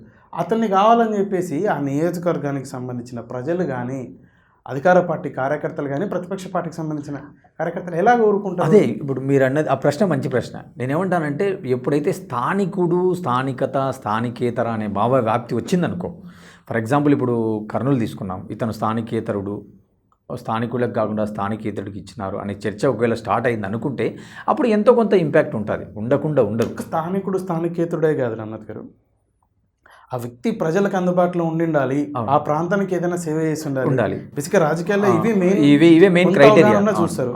అలాగే ఈ 5 సంవత్సరాలు ఏ మేరకు నియోజకవర్గంలో ఉన్నాడు, అధికార పార్టీ అయితే పనులు ఏ మేరకు చేయించగలిగాడు, ప్రతిపక్ష పార్టీ అయితే ఆ ప్రజల సమస్యల మీద ఏ పోరాడాడు, అదే అట్లనే ఉంటుంది. ఇక్కడ కర్నూలు నువ్వు స్పెసిఫిక్గా అడుగుతున్నావు కాబట్టి నేను ఏమంటాను అంటే కర్నూలు నియోజకవర్గం ఒకసారి నువ్వు 2014 చూసినా 2019 చూసినా కూడా అక్కడ టీజీ కుటుంబమే పోటీ చేస్తున్నారు. అంటే వాళ్ళ అభ్యర్థి ఎక్కడ మారడం లేదు. 14లో SV మోహన్ రెడ్డి గారు వైసీపీ గెలవడం జరిగింది. తర్వాత హఫీజ్ ఖాన్ గారు గెలవడం జరిగింది. ఇద్దరు కూడా కేవలం 5,000 నుంచి 6,000 మెజార్టీతోనే గెలవడం జరిగింది. అంటే అక్కడ వైసీపీ కూడా అంత బలంగా లేనట్టే. అంటే ఇప్పుడు రాష్ట్రం అంతా అంత వేవ్ మెజార్టీలు వచ్చినాయి. ఇప్పుడు మన కర్నూలు జిల్లాలో 14 నియోజకవర్గాలు తీసుకుంటే ఏ నియోజకవర్గం తీసుకున్నా కూడా 15,000 యువతల మెజార్టీ ఏ ఎమ్మెల్యేకి లేదు. ఎవరు చూసినా 20,000, 30,000, 35,000 అంటే హ్యూజ్ మెజార్టీలతో గెలవడం జరిగింది. కానీ ఒక కర్నూలులోనే 5,000, 6,000 మెజార్టీతో గెలవడం జరిగింది. అంటే అక్కడ టఫ్ ఫైట్ ఉంది. అంటే అటు సైడ్ కూడా ఒక బలమైన కుటుంబం, ఒక బలమైన నేపథ్యం ఉన్న కుటుంబం, ఒక వ్యక్తి కావడం వల్ల అక్కడ వర్గం బాగా ఉంది. 2 వర్గాలు చాలా బలంగా ఉన్నాయి. కాకపోతే కర్నూలు పట్టణంలో ఉన్నటువంటి అత్యధిక జనాభా కలిగిన ముస్లిం సామాజిక వర్గం అభ్యర్థి కావడం వల్ల అక్కడ గెలుపు అవకాశాలు ఉంటాయి. అంటే స్థానికుడా, స్థానికేతరుడా, ప్రజల పోరాటం చేసినాడా లేదా అనే విషయాలు కాసేపు పక్కన పెడితే అక్కడ ముస్లిం సామాజిక వర్గం అయితేనే ఖచ్చితంగా విజయావకాశాలు ఉన్నాయి, లేకపోతే ఈసారి విజయావకాశాలు ఉండవు అనేటువంటి కోణంలో ఇప్పుడు ఎస్వి మోహన్ రెడ్డి గారి ఫ్యామిలీకి ఇస్తే హఫీజ్ ఖాన్ చేస్తారో చేయరో అనే ఒక భయం, ఒకవేళ హఫీజ్ ఖాన్ గారికి ఇస్తే ఎస్వి కుటుంబం చేస్తాదో లేదో అనేటువంటి భయంతో వాళ్ళ ఇద్దరిని కాకుండా కొంత కొత్త ఫేస్ని తీసుకురావడం, అంటే కొత్త ఫేస్ని తీసుకొచ్చి కొంత కోఆర్డినేషన్ చేసినట్టుగా మనం చూడాలి. అయితే ఇప్పుడు మరి ఒకవేళ ఇట్లా ఆలోచించినప్పుడు జగన్మోహన్ రెడ్డి విఫలమైనాడని భావించాలా? ఇప్పుడు కొత్త ఫేజ్ అంటే ఆ ఫేజ్ ఉంటే గెలుస్తాను, కమ్యూనిటీకి సంబంధించిన పర్సన్ మాత్రమే పెడితే నేను గెలవగలుగుతా, నేను ఆ ప్రాంతానికి సంబంధించిన కార్యకర్తనో లేకపోతే ఆ ప్రాంతం నుంచి పార్టీకి సేవ చేసినటువంటి వ్యక్తిని పెట్టి చేస్తే కాకోకుండా కులం ప్రాతిపదికన మరో కోణంలో తీసుకొచ్చి పెడితే గెలుస్తాను అంటే తన మీద తనకు నమ్మకం సన్నగిల్లినట్ట. అదే చూడాల్సింది ఏంటంటే గెలుపు గుర్రానికి కావాల్సినటువంటి స్ట్రైట్ క్వశ్చన్, స్ట్రైట్ అదే అంటున్నా, గెలుపు గుర్రానికి కావాల్సిన క్రైటీరియా ఏదైతే ఉందో, ఇప్పుడు సామాజిక కోణం అనేది చాలా ఇంపార్టెంట్ రాజకీయాల్లో. ఇప్పుడు ఈరోజు మీరు నరసాపురం ఎంపీ అభ్యర్థిగా ప్రకటించినారు, ఈరోజు మంగళగిరి ఎమ్మెల్యేగా అభ్యర్థిగా ప్రకటించినారు. వాళ్ళ నిన్నటి వరకు కూడా మొన్నటి వరకు కూడా ఎవరికి తెలియదు ఆ పేర్లు, కాకపోతే ఆ లోకల్లో తెలిసేమో తప్ప రాష్ట్ర వ్యాప్తంగా తెలియదు, వాళ్ళకు అంత ప్రామినెంట్ ఫేస్లు కూడా కాదు. కానీ వాళ్ళని తీసుకొచ్చి పెడుతున్నారంటే అర్థమైంది అంటే ఆ సామాజిక వర్గం అక్కడ బలంగా ఉంది. ఎంత కాదనుకున్నా మా కులవాన్ని నిలబెట్టినారు, మా వాడిని నిలబెట్టినారు కాబట్టి మనం ఓటేయాలా, మనం ఆదరించాలా అనేది రాజకీయాల్లో ఉంది. అది ఖచ్చితంగా ఈరోజు కర్నూలు ఎంపీ తీసుకున్నాం మనం, ఈరోజు కురుబ సామాజిక వర్గానికి సంబంధించి టీడీపీ ప్రకటించడం జరుగుతుంది. ఖచ్చితంగా ఈ వల్ల కూడా ఏం చేస్తున్నారు, బోయ సామాజిక వర్గము లేదా వీళ్ళు కూడా కురుబ సామాజిక వర్గం లేదా బీసీ సామాజిక వర్గం అభ్యర్థినే పెట్టాలంటున్నారు. అంటే రాజకీయం అనేది ఖచ్చితంగా మారింది. అంటే సామాజిక వర్గాల ఆధారంగా, ఈక్వేషన్స్ ఆధారంగా అక్కడ ఎవరి జనాభా ఎక్కువ ఉంది అనే ప్రాతిపదికనే చూస్తున్నారు తప్ప ఈ ఫేసు కొత్త ఫేసా, ఈ ఫేసు పాత ఫేసా. ఇప్పుడు ఇంకొక విధంగా అనుకుందాము, 2019లో నా ఫేస్ చూసే మొత్తం ఓట్లు వేసినారు, అభ్యర్థులను ఎవరిని చూడలేదు అనేది రాష్ట్ర వ్యాప్తంగా వినపడిన వార్త. సో అలాంటప్పుడు అంటే ఈరోజు జగన్మోహన్ రెడ్డి ఫేస్ను చూసి ఓటేసే పరిస్థితి లేదనుకోని జగన్మోహన్ రెడ్డి మారుస్తున్నారా? అది కాదు కదా ఇక్కడ రాజకీయాల్లో చూడాల్సింది ఏంది, నువ్వు ఆడే ఆట, నువ్వు ఆడేటువంటి వ్యూహం ఎంత పగడ్బందీగా ఉంది అన్ని ఈక్వేషన్స్లో. అదే నేను ఇందాక చెప్పాను, in terms of social engineering, in terms of money point of view, in terms of ఆర్థిక మూలాలు, పొలిటికల్ బ్యాక్గ్రౌండు, లేదా సామాజికంగా అతను ఎంతవరకు ప్రజలుగా దగ్గరున్నాడు, ఇలాంటి చాలా అంశాలను బేరీజు వేసుకుంటా వాటిలో ఒక 4-5 కండిషన్స్ మీట్ అయినప్పుడు పెడుతున్నారు.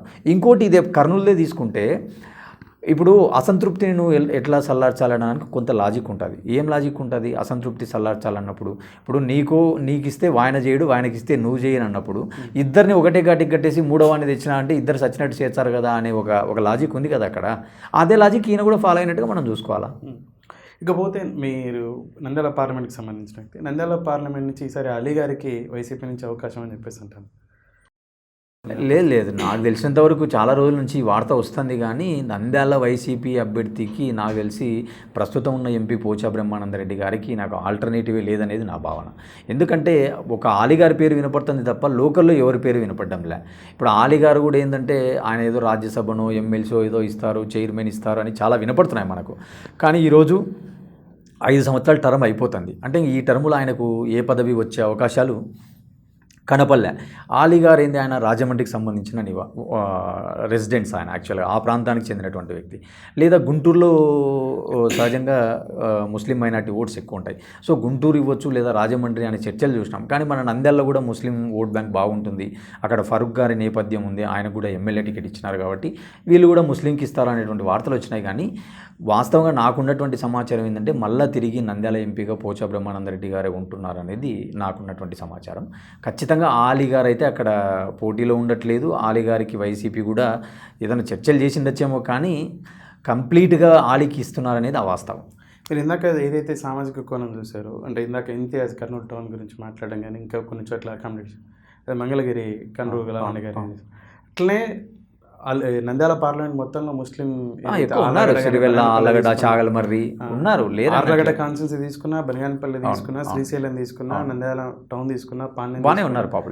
పాపులేషన్ ఉంది కాబట్టి వీళ్ళని అకామిడేట్ చేసే అవకాశాలు ఉన్నాయని చెప్పి ఒకవేళ అకామిడేట్ చేసి గెలిచే అవకాశం ఉన్నట్టు అలిగా నేనేమంటానంటే ఆలీని చూసి ఓట్లు ఇస్తారా లేదంటే వైఎస్ఆర్సీపీ పార్టీని చూసి ఓట్లు ఇస్తారా అనే పాయింట్ ఆఫ్ వ్యూ ఆలోచించినప్పుడు అక్కడ కొంత విజయ అవకాశాలు ఉంటాయి.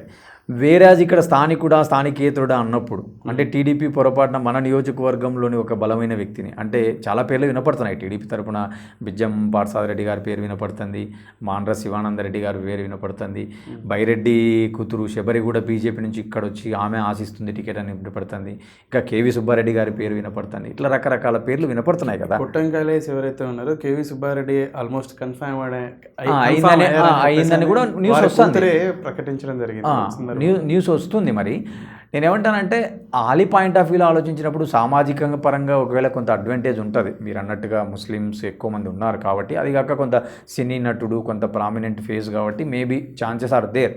బట్ కాకపోతే ఏంటంటే నాకున్న సమాచారం ఏంటంటే అక్కడ ఆలియాకి టికెట్ ఇస్తున్నారు అనేది కూడా అంత పూర్తి సమాచారం లేదు, బేస్లెస్ అంటాను నేను. ఎందుకంటే ఆల్మోస్ట్ మనకున్న లోకల్ సమాచారం వల్ల మళ్ళీ తిరిగి బ్రహ్మానంద రెడ్డి గారికి టికెట్ అనేది సమాచారం. ఒకవేళ బైరెడ్డి రాజశేఖర రెడ్డి గారి కూతురు శబరి గారు చేసిన బెజ్జం గారిది అయితే అంత ఇంకా వారి పార్టీలో జాయిన్ అవ్వట్లేదు కాబట్టి మనం తీసుకోలేము. వీరైతే ఆ వైపుగా మొగ్గు చూపుతున్నారు రాజశేఖర రెడ్డి గారు, స్టేట్మెంట్స్ కూడా పాస్ చేశారు.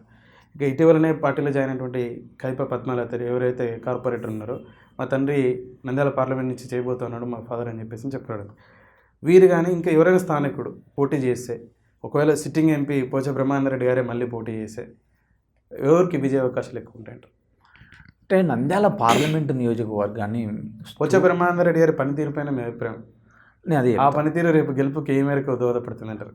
లేదు, ఆయన ఏంటంటే కాంట్రవర్షియల్ పర్సన్. ఆయన అందరితో చాలా సౌమ్యంగా ఉంటాడు. ఆయన వర్గాలను ఎంకరేజ్ చేయడం కానీ, ప్రోటోకాల్ పైన పెద్ద ఆసక్తి చూపడం కానీ ఆయన ఉండదు. ఆయన చాలా కార్యక్రమాలు పోవడం, ఓపెన్ చేయడం, ప్రతి నియోజకవర్గంలో కోఆర్డినేషన్, అందరి ఎమ్మెల్యేలతో ఆయనకు మంచి సమన్వయం ఉంది నాకు తెలిసినంత వరకు. ఇంకొకటి ఏంటంటే ఆయన పెద్ద ప్రచార ఆర్భాటాలను కోరుకోడు. ఇంకోటి ఏంటంటే ఆయనకు తెలుసు మీకు, భారతీ సీడ్స్ అనేది చాలా పెద్ద సంస్థ మన ఆంధ్రప్రదేశ్లో సీడ్ కార్పొరేషన్ రంగంలో. మోరోవర్ ఆయన కొంత ఎంటర్ప్రెన్యూర్గా ఆయన ఎదిగిన వ్యక్తి, అంటే కొంత ఆర్గనైజ్డ్గా ఉంటుంది ఆయనది. ఇప్పుడు ఈరోజు నంద్యాలకు దగ్గరగా మీకు నేను ఒక 2-3 ఎగ్జాంపుల్స్ చెప్తాను. అంటే ఈరోజు నంద్యాల రైల్వే స్టేషన్ను భారతదేశంలో దాదాపుగా 540 రైల్వే స్టేషన్స్ను స్మార్ట్ రైల్వే స్టేషన్స్గా మోడరైజేషన్ చేయాలనేటువంటి భాగంలో మన నంద్యాలను ఎంపిక చేయడం జరిగింది. అంటే ఆయన ఏంటంటే ప్రచారాన్ని కోరుకోడు. ఆయన కేవలం ఆయనకున్నటువంటి స్కిల్తో ఆయన పనులు సాధించుకోవాలా, పనులు చేసుకొని పెట్టుకోవాలా తప్ప మనకు ప్రచారం రావాలా, నాకు ఏదో 10 మంది నన్ను పొగడాలా, నా ప్రోటోకాల్ పాటించాలా, అలాంటి యాటిట్యూడ్ లేదు ఆయనకు. నేను 2-3 సార్లు వ్యక్తిగతంగా వాళ్ళ ఆఫీసుల దగ్గర పోయినప్పుడు కూడా చూసినప్పుడు కూడా నాకు బాగా గుర్తుంది. ఎక్కువ రైల్వే యూనియన్స్ వాళ్ళు రావడం, రైల్వేకి సంబంధించిన అధికారులతో మాట్లాడడం, ఇలాంటివి నేను బాగా అబ్జర్వ్ చేసిన ఒక 2-3 సార్లు. అంటే నేనేమంటానంటే ఆయన వర్క్ ఓరియంటెడ్ అంటాను. Work oriented. మోర్ ఓవర్ ఆయన బిజినెస్ మ్యాన్ కదా, అంటే బిజినెస్ మ్యాన్కు కొంత తెలుసు కదా ఈ లాబింగ్ స్కిల్స్ కానీ ఎట్లా పని చేయించుకోవాలా. మరి ఈ బిజినెస్ మ్యాన్గా లాబింగ్ స్కిల్ తెలిసినటువంటి వ్యక్తిగా, నాన్ కాంట్రవర్సీ పర్సన్ అయినటువంటి పోచ బ్రహ్మానందరెడ్డి 5 సంవత్సరాలు పార్లమెంట్ సభ్యుడిగా నంద్యాల పార్లమెంట్ ఏ మేరకు పార్లమెంట్లో సమస్యల మీద మాట్లాడి ఫండ్స్ తీసుకొచ్చి డెవలప్ చేశాడంటే? అదే నేను క్లుప్తంగా ఏమంటానంటే, ఇప్పుడు నంద్యాలకు మెడికల్ కాలేజ్ రావడం జరిగింది. మోర్ ఓవర్ నంద్యాలలో ఇప్పుడు మిర్చి యార్డ్ లేదు, మనకు మిర్చి యార్డ్ రావడం జరిగింది. ఇప్పుడు నంద్యాలలో మనకు సీడ్ కార్పొరేషన్ ఆఫ్ ఇండియా ప్రధాన కార్యాలయం ఢిల్లీలో ఉంటుంది. అది జీకే బిట్టు నేను చెప్తున్నాను. సీడ్ కార్పొరేషన్ ప్రధాన కార్యాలయం ఏ నగరంలో ఉంటుంది అనేది జీకే బిట్టు. అలాగనే మన సౌత్ ఇండియన్ ప్రధాన కార్యాలయం ఎక్కడ ఉంటుంది అంటే నంద్యాలలో ఉంటుంది. అంటే ఒకప్పుడు మనకు పివి నరసింహారావు గారు అక్కడ ప్రాతినిధ్యం వహించడం వల్ల మనకు నంద్యాల ప్రాంతంలో సీడ్కు సంబంధించి కొంత మనకు ఇన్ఫ్రాస్ట్రక్చర్ బాగా డెవలప్ అయింది అక్కడ. సో అలాంటి ప్రాంతంలో కొంత కేంద్ర ప్రభుత్వ నిధులు తీసుకురావడం కానీ, కేంద్ర ప్రభుత్వం నుంచి మనకు ఎలాంటి సంస్థల నుంచి మనకు లబ్ధి జరగాలనో అలాంటి పనులంతా ఆయన కొంత ఇంటర్నల్గా కొంత మెరుగుపరిచినట్టుగానే చూడాలి. ఇంకా మోర్ ఓవర్ ఏంటంటే చాలా వరకు జాతీయ ఫండ్స్ను రహదారుల పరంగా కానీ, ఇప్పుడు జమ్మలమడుగు నంద్యాల జాతీయ రహదారి విన్నాం మనం, అది కూడా ఆయన పీరియడ్లోనే ఇప్పుడు శాంక్షన్ చేయించడం, సర్వే పూర్తవడం చూస్తున్నాం. అలాగే సిద్ధేశ్వరం అలుగు గురించి కూడా ఆయన బ్రిడ్జి, మనకు అది కేబుల్ బ్రిడ్జి కడుతున్నారనే ఒక వార్త వస్తుంది కదా, దానికి సంబంధించి కూడా ఆయన పార్లమెంట్లో మాట్లాడడం, రెఫరెండం ఇవ్వడం కూడా చూస్తున్నాము. అలాగనే ఇంకొకటి ఇంకా బాగా చెప్పుకోవాలంటే ఏంటంటే, నాకు చాలా వరకు మనకు నంద్యాలకు కడపకు మనకు రైలు లేదు, మనకు రైలు స్టార్ట్ అయింది. తర్వాత ఇట్లాంటి రైలు స్టాపులు చాలా వరకు మన నంద్యాల మీదుగా, జమ్మలమడుగు మీదుగా, ప్రొద్దుటూరి మీదుగా నిలబడడానికి చాలా కృషి చేసి చాలా సాధించారు ఆయన ఇలాంటివన్నీ. సో నేనేమంటా అంటే కాంట్రవర్షియల్ పర్సను. ఇంకొకటి ఏంటంటే, కొంత బిజినెస్ మ్యాన్ అవ్వడం వల్ల, కొంత లాబింగ్ తెలిసిన వ్యక్తిగా ఆయన ఆర్గనైజ్డ్గా చేసుకుంటా ప్రచార ఆర్భాటాన్ని కోరుకోకుండా ఆయన అనుకున్నంత స్థాయిలో చేశారా చేయరా అనేది కాసేపు పక్కన పెడితే ఒక సగటు ఎంపీ స్థాయిలో ఖచ్చితంగా చేశారని చెప్తాను నేను. కర్నూలు పార్లమెంట్ అభ్యర్థిని అయితే మార్చడం జరిగింది. అవును. నంద్యాల పార్లమెంట్ని మారుస్తారంటారా, మారవారంటారా? ఖచ్చితంగా మారవరు అనేది నా అభిప్రాయం. మారవరు అనేది నా అభిప్రాయం. మారవకపోతేనే వైసీపీకి గెలిచే అవకాశాలు ఎక్కువ ఉన్నాయంటారా? మీరు చెప్పిన ఇందాక అదే అంటారా. నేనేమంటా అంటే, ఇప్పుడు 2004 నుంచి నంద్యాల రాజకీయాలు మనకు ఎంపీగా ఎస్పీవి రెడ్డి ఉన్నారు కాంగ్రెస్లో. 9లో ఆయనే గెలిచారు, 14లో వైఎస్ఆర్సీపీ తరపున ఆయనే గెలిచారు, జస్ట్ టీడీపీలోకి పోయారు. తర్వాత మళ్ళా తిరిగి 19లో ఈరోజు పోచా బ్రహ్మానంద రెడ్డి గారు గెలవడం జరిగింది. అంటే అక్కడ ప్రజల యొక్క మూడ్ ఆఫ్ మైండ్ నీకు ఎలా కనపడుతుంది అంటే, వరుసగా కాంగ్రెస్ పార్టీని, వైఎస్ఆర్సీపీని ఆదరిస్తున్నారు నంద్యాల పార్లమెంటు ప్రజలు. కాబట్టి నేనేమంటానంటే, ప్రజల మూడు దాదాపుగా వైఎస్ఆర్సీపీ వైపే ఉంది నంద్యాల పార్లమెంట్లో. ఎందుకంటే అభ్యర్థి ఎవరైనా అంటే, ఇప్పుడు అప్పట్లో ఎస్పీ రెడ్డి గారు ఉంటే ఓట్లు వేసినారు, ఇప్పుడు పోచా బ్రహ్మానంద రెడ్డి గారు ఉంటే ఓట్లు వేశారు, రేపు ఆలిగారా ఇంకొకరున్నా కూడా నంద్యాల పార్లమెంట్ పరిస్థితులు మారమంటారు. ఇప్పుడు మీరు ఇందాక చెప్పారు ఎస్పీ రెడ్డి గారు 10 సంవత్సరాలు, తర్వాత వచ్చేసి ఆయన 15 సంవత్సరాలు, అంటే 10 సంవత్సరాలు కాంగ్రెస్, 5 సంవత్సరాలు వచ్చే వైసీపీ, మరో 5 సంవత్సరాలు, 20 సంవత్సరాలుగా అంటే తెలుగుదేశం ఆపోజిట్గా అక్కడ గెలుస్తా ఉన్నారు. అంటే అటువైపుగా ఓటు మళ్ళీ ఇప్పుడు ఆ ప్రాంత ప్రజల వ్యతిరేకతతో ఉండి ఒకసారి తెలుగుదేశంకి ఇద్దామనే భావన ఏం లేదు. అదే తెలుగుదేశం అభ్యర్థి ఎవరు అనేది కనీసం ఒక 1 year ముందు ప్రకటించి గ్రౌండ్ వర్క్ చేసుకోవాలి కదా. ఇప్పుడు ఆ రోజు all of sudden Mandra Shivananda Reddy garu నిలిచినారు. ఆయన ఒక IPS అధికారి. ఇంకా మోరోవర్ ఆలోచిస్తే ఆయన కేవలం ఒక నందికోట్కూరు ప్రాంతంలో కొంత ఫెమిలేరియేమో, కానీ మన బనగానపల్లె, పాణ్యం, నంద్యాల, బనగానపల్లె, ఆర్లగడ్డ, నంద్యాల ఇలాంటి ప్రాంతాలలో ఆయన అంత ఫెమిలియర్ పర్సన్ కాదు. ఆల్ ఆఫ్ సడన్గా ఎన్నికలకు 10 రోజుల ముందు తీసుకురావడం జరిగింది. అలాంటప్పుడు ఇప్పుడు ఈ 5 ఏళ్లలో ఆయన ఎక్కడన్నా ధర్నాలు చేయడం కానీ, దీక్షలు చేయడం కానీ, ఒక పార్టీ ఎంపీ ప్రతినిధిగా ఆయన ఎక్కడన్నా పోరాటాలు చేశారా? మళ్ళీ ఈరోజు ఆయన రాజకీయాల నుంచి తప్పుకున్నారు, మళ్ళీ కొత్త పేర్లు వినపడుతున్నాయి. అంటే ఎంపీకి ఒక స్థిరమైన క్యాండిడేట్ను కూడా పార్టీ ఏర్పాటు చేసుకోకపోతే విజయ అవకాశాలు ఎట్లుంటాయి? మీరే చెప్పండి, విజయ అవకాశాలు ఎట్లుంటాయి? సుదీర్ఘకాలం ఎంపీగా అంటే వేరే పార్టీలకు అవకాశాలు ఇవ్వడం వల్ల వాళ్ళు ఆశించిన ప్రతిఫలం ఒకవేళ రాకపోతే అప్పుడేమైనా అంత తీవ్ర స్థాయి వ్యతిరేకత ఉంటే ఖచ్చితంగా మీరన్నది జరుగుతుంది భావిస్తున్నారా? నేనైతే లేదనే భావిస్తున్నాను. ఎందుకంటే హిస్టారికల్ డేటా మనకు అక్కడ చెప్తుంది. హిస్టారికల్ డేటా ఏం చెప్తుంది? ఇప్పుడు 2014లో మనకు 7 నియోజకవర్గాల్లో ఒక బనగానపల్లి నియోజకవర్గం ఒకటి టీడీపీ గెలవడం జరిగింది. 2019లో 7 స్థానాలు గెలవడం జరిగింది. ఈరోజు ఒకవేళ 7 కాస్త ఏమైనా 5 అవుతాయో, లేక 7 మళ్ళీ 7 వస్తాయి అనేది ద పీపుల్ విల్ డిసైడ్.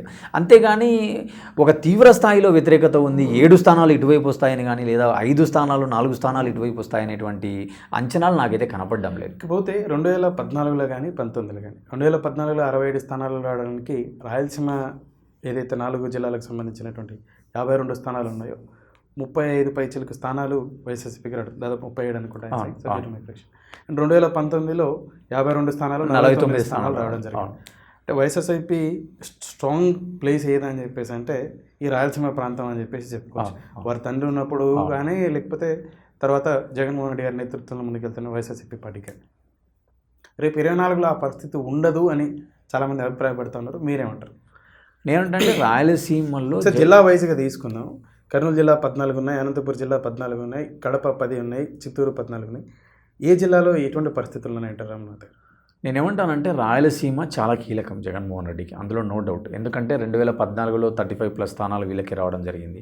ఈరోజు మళ్ళీ 49 స్థానాలు రావడం జరిగింది. కేవలం రాయలసీమలో ఒక కుప్పము, ఒక హిందూపూరు, ఒక ఉరవకొండ 3 స్థానాలే టీడీపీ కైవసం చేసుకుంది.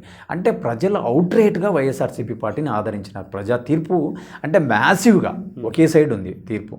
ఈరోజు ఆ తీర్పు మొత్తం ఒక సైడ్ అయ్యేటువంటి వాతావరణం ఉందా? మీరు కూడా తిరుగుతుంటారు కదా, గ్రామాలు మాట్లాడుతుంటారు కదా, ఆ వాతావరణం లేదంటాను నేను. అంటే మళ్ళా కంప్లీట్ టర్న్అవుట్ కావడం, అంటే ఒకవైపు ఉన్నటువంటి కంప్లీట్ వాతావరణం ఇంకొక సైడ్ వచ్చేలాగా లేదు.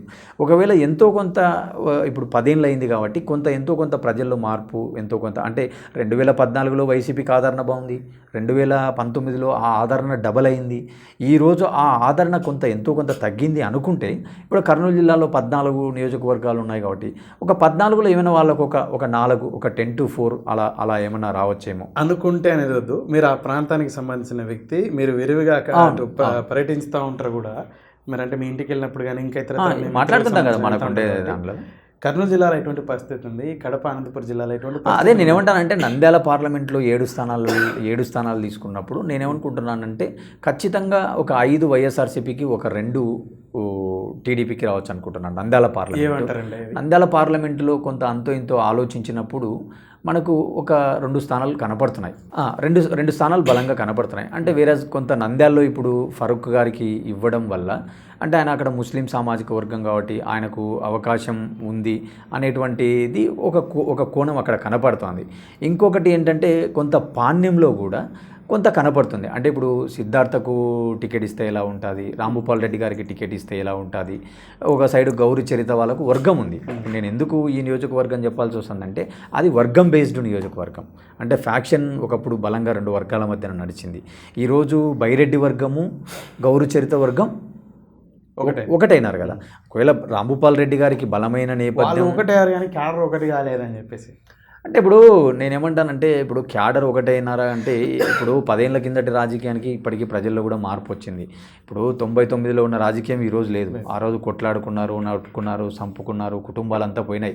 ఈరోజు ప్రజలలో కూడా చైతన్యం వచ్చింది. పారాంగ మనం ఎన్నాళ్ళు నరుక్కుంటూ చంపుకుంటుంటాము, ఇప్పుడు మనం నరుక్కోవడము వాళ్ళను అందలం ఎక్కించడం మనకేముంది అనేటువంటి కోణంలో ప్రజల్లో కూడా కలిసిపోతున్నారు, బంధుత్వాలు కలుస్తున్నాయి, పెళ్ళిళ్ళు చేసుకుంటున్నారు, అన్నిటిలో కలుస్తున్నారు. కాబట్టి ఒక మార్పు వచ్చింది.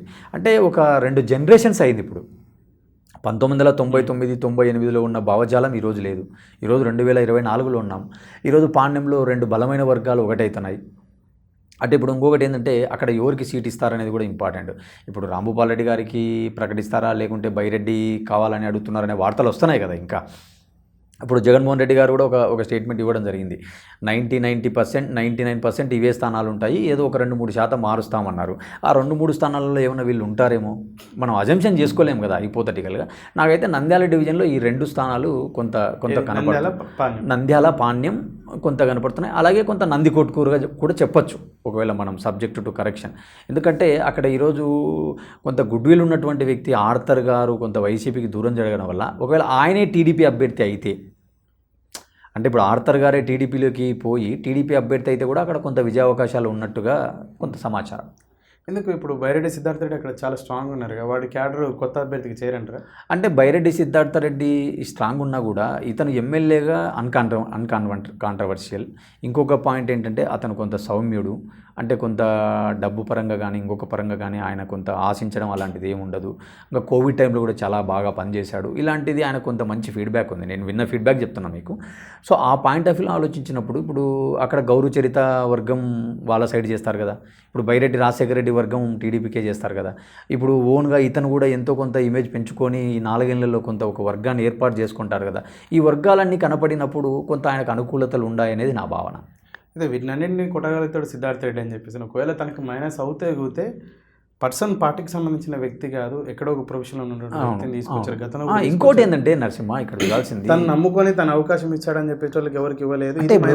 బైరెడ్డి సిద్ధార్థ రెడ్డి అనండి ఇంకొక పర్సన్ ఎవరనండి మొదటిసారి ఉన్నంత ఊపు, మొదటిసారి ఉన్నంత అటెన్షన్ రెండోసారి ఉండదు నరసింహ. రాజకీయాలలో నేను ఎందుకు ఈ మాట అనాల్సి వస్తుందంటే మన బనగానపల్లి నియోజకవర్గమే తీసుకుంటే 2019లో ప్రజారాజ్యం తరపున వచ్చిన రామిరెడ్డి గారు గెలవడం జరిగింది. మొదటిసారి గెలిచినారని చెప్పేసి ఆయన 2014లో ఏమైనా గెలవడం జరిగిందా? ఓడిపోవడం జరిగింది కదా.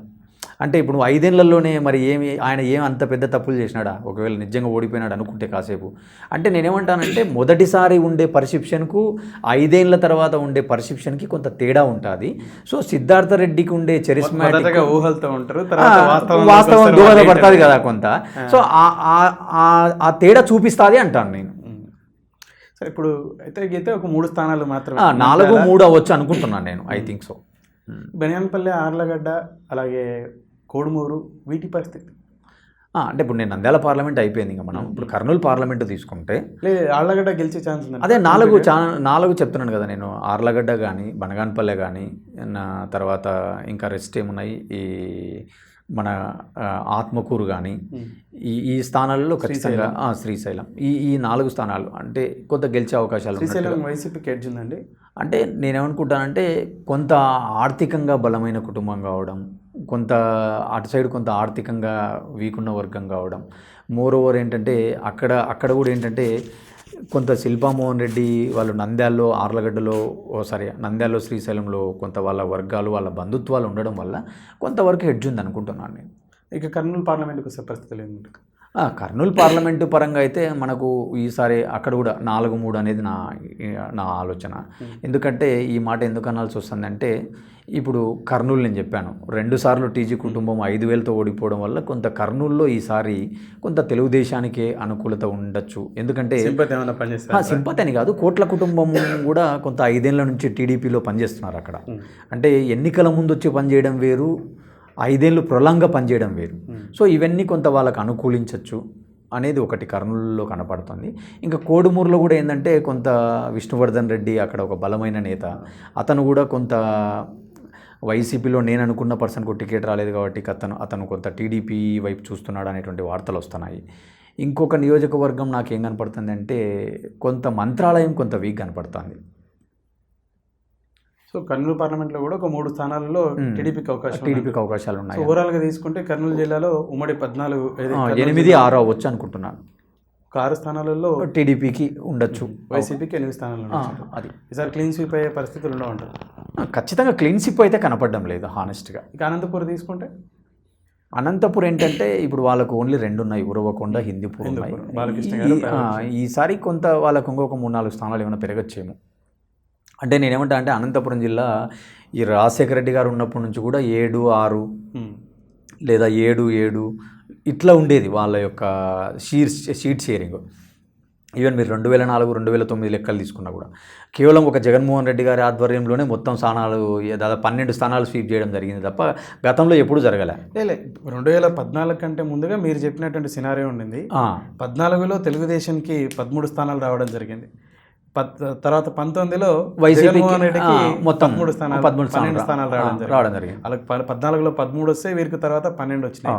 ఈసారి అట్లా అంటే వన్ సైడ్ ఉండే పరిస్థితి ఉండదంటారా? అనంతపురం జిల్లా ఏంటంటే సహజంగానే అక్కడ కొంత కమ్మ సామాజిక వర్గము. కర్నూలులో ఆ పరిస్థితి ఎప్పుడు లేదు. కర్నూలులో ఎప్పుడు లేదు ఆ పరిస్థితి. ఈ ఖచ్చితంగా అనంతపురం జిల్లా తీసుకున్నప్పుడు ఏంటంటే మనం ఒకసారి సీట్ల పరంగా తీసుకున్నప్పుడు ఏంటంటే ఖచ్చితంగా నేనేమనుకుంటున్నానంటే కొంత 50-50 ఉండొచ్చేమో ఈసారి జిల్లా. ఎందుకంటే అక్కడ ఘటనలు చూసినాము. తర్వాత ఇదేమంటారు నీటిపారుదల విషయంలో కూడా కొంత అక్కడ అనుకున్నంత స్థాయిలో ఇంకా ఈ ప్రభుత్వం అమలు చేయలేకపోయింది కొన్ని విషయాలలో అనే కొన్ని ఆరోపణలు ఉన్నాయి. ఇంకొకటి ఏంటంటే అక్కడ కొంతమంది ఎమ్మెల్యేల పైన కూడా చాలా భూ ఆరోపణలనండి, రియల్ ఎస్టేట్ ఆరోపణలనండి, ఇలాంటి ఆరోపణలు కూడా మనం చూసినాం కదా.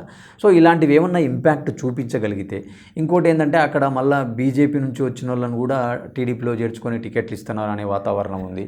ఇంకోటి ఏంటంటే వైసీపీ కూడా అక్కడ ఉన్న ఎంపీ పైన ఆరోపణలు రావడం, అతనికి ఈసారి సీటు ఇవ్వకపోవడం, కొందరి ఎమ్మెల్యేలను స్థానచలనాలు చేయడం. అంటే ఎంపీ రంగయ్య గారిని తీసుకుపోయి కళ్యాణదుర్గమ ఏదో పెనుగొండ ఎక్కడో సీటు మార్చడం, ఉషాశ్రీ గారికి పెనుగొండ, ఈయన కళ్యాణదుర్గం అనుకుంటా.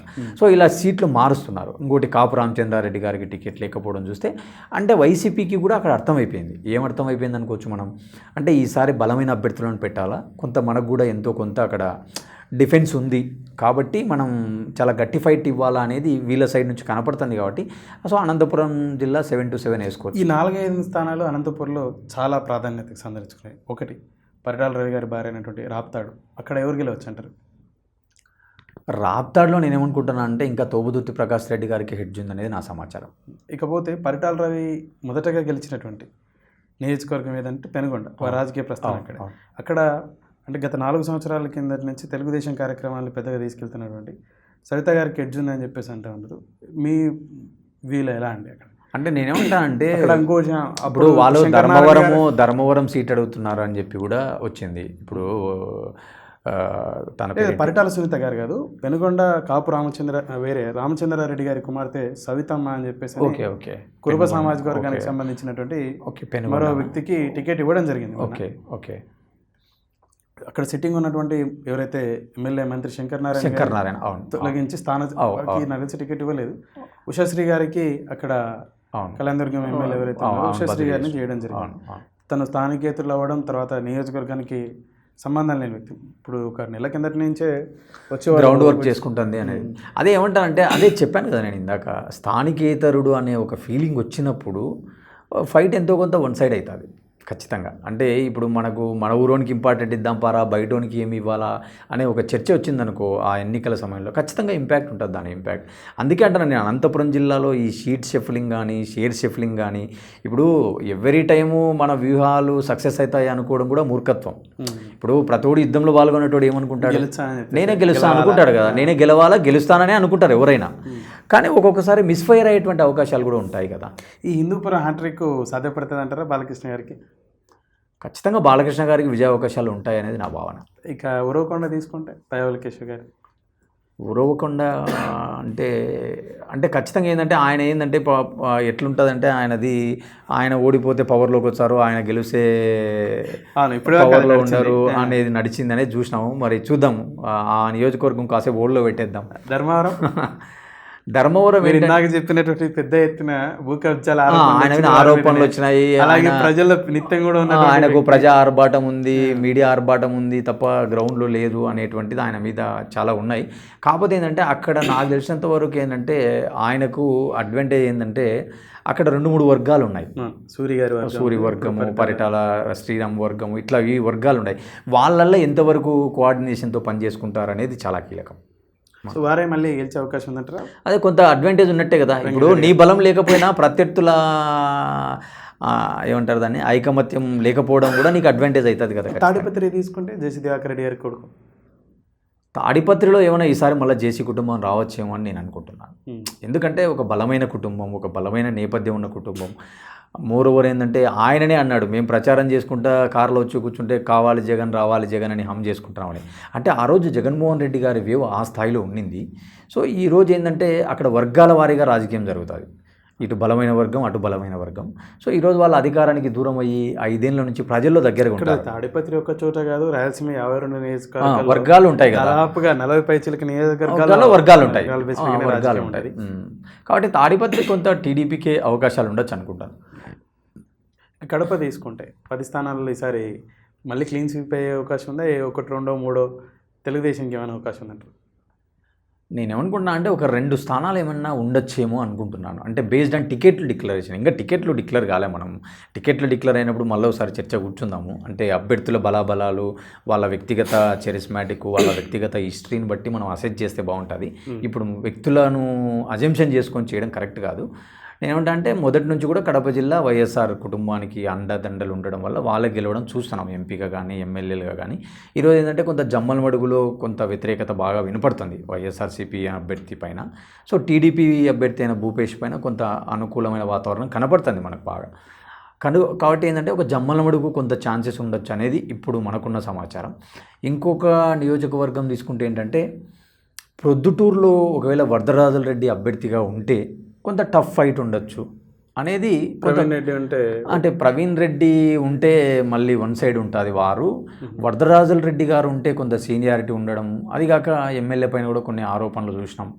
అంటే ఒక టీడీపీ కార్యకర్త ఏదో హత్య జరగడము, వీళ్ళపైన కొంత ఇసుక ఆరోపణలు, వీళ్ళపైన ఆరోపణలు, ఇవన్నీ చూసినాం కదా. సో ఇలాంటి అంశాలు ఎంతో కొంత ప్రభావం చూపిస్తాయి అనుకుంటే మనం ఖచ్చితంగా వరదరాజుల రెడ్డి గారిన కంటెండర్ అయితే ఎంతో కొంత ప్రొద్దుటూరులో కూడా టఫ్ ఫైట్ ఉండొచ్చు. ఈ 2 కనపడుతున్నాయి ప్రస్తుతం. ఈ కడప టౌన్కి ఎవరైతే కడప పార్లమెంట్ అభ్యర్థి శ్రీనివాసరెడ్డి ఉన్నాడో వారి భార్య మాధవి ప్రకటించడం, అక్కడ ఒక ముస్లిం పాపులేషన్ ఎక్కువ ఉంది, ముస్లిం అభ్యర్థి అంజన్ భాష మంత్రి గారు ఉన్నారు. ఇక్కడ ఏ మేరకు అవసరం ఈసారి గెలిచి ఇక్కడ తెలుగుదేశానికి బహుమతిస్తానే వారు పెద్ద ఎత్తున చెప్పుకోవడం జరుగుతుంది. అంటే ముస్లిమ్స్కే అక్కడ ఎక్కువ ఇయర్స్ నుంచి కూడా ఎమ్మెల్యేలుగా చూస్తున్నాం. అంటే ఇప్పుడు అంజద్ బాషా గారు కావచ్చు, తర్వాత అంతకుముందు కాంగ్రెస్ పార్టీలో కూడా ముస్లింగానే ఉన్నటువంటి వ్యక్తులను చూసినాం.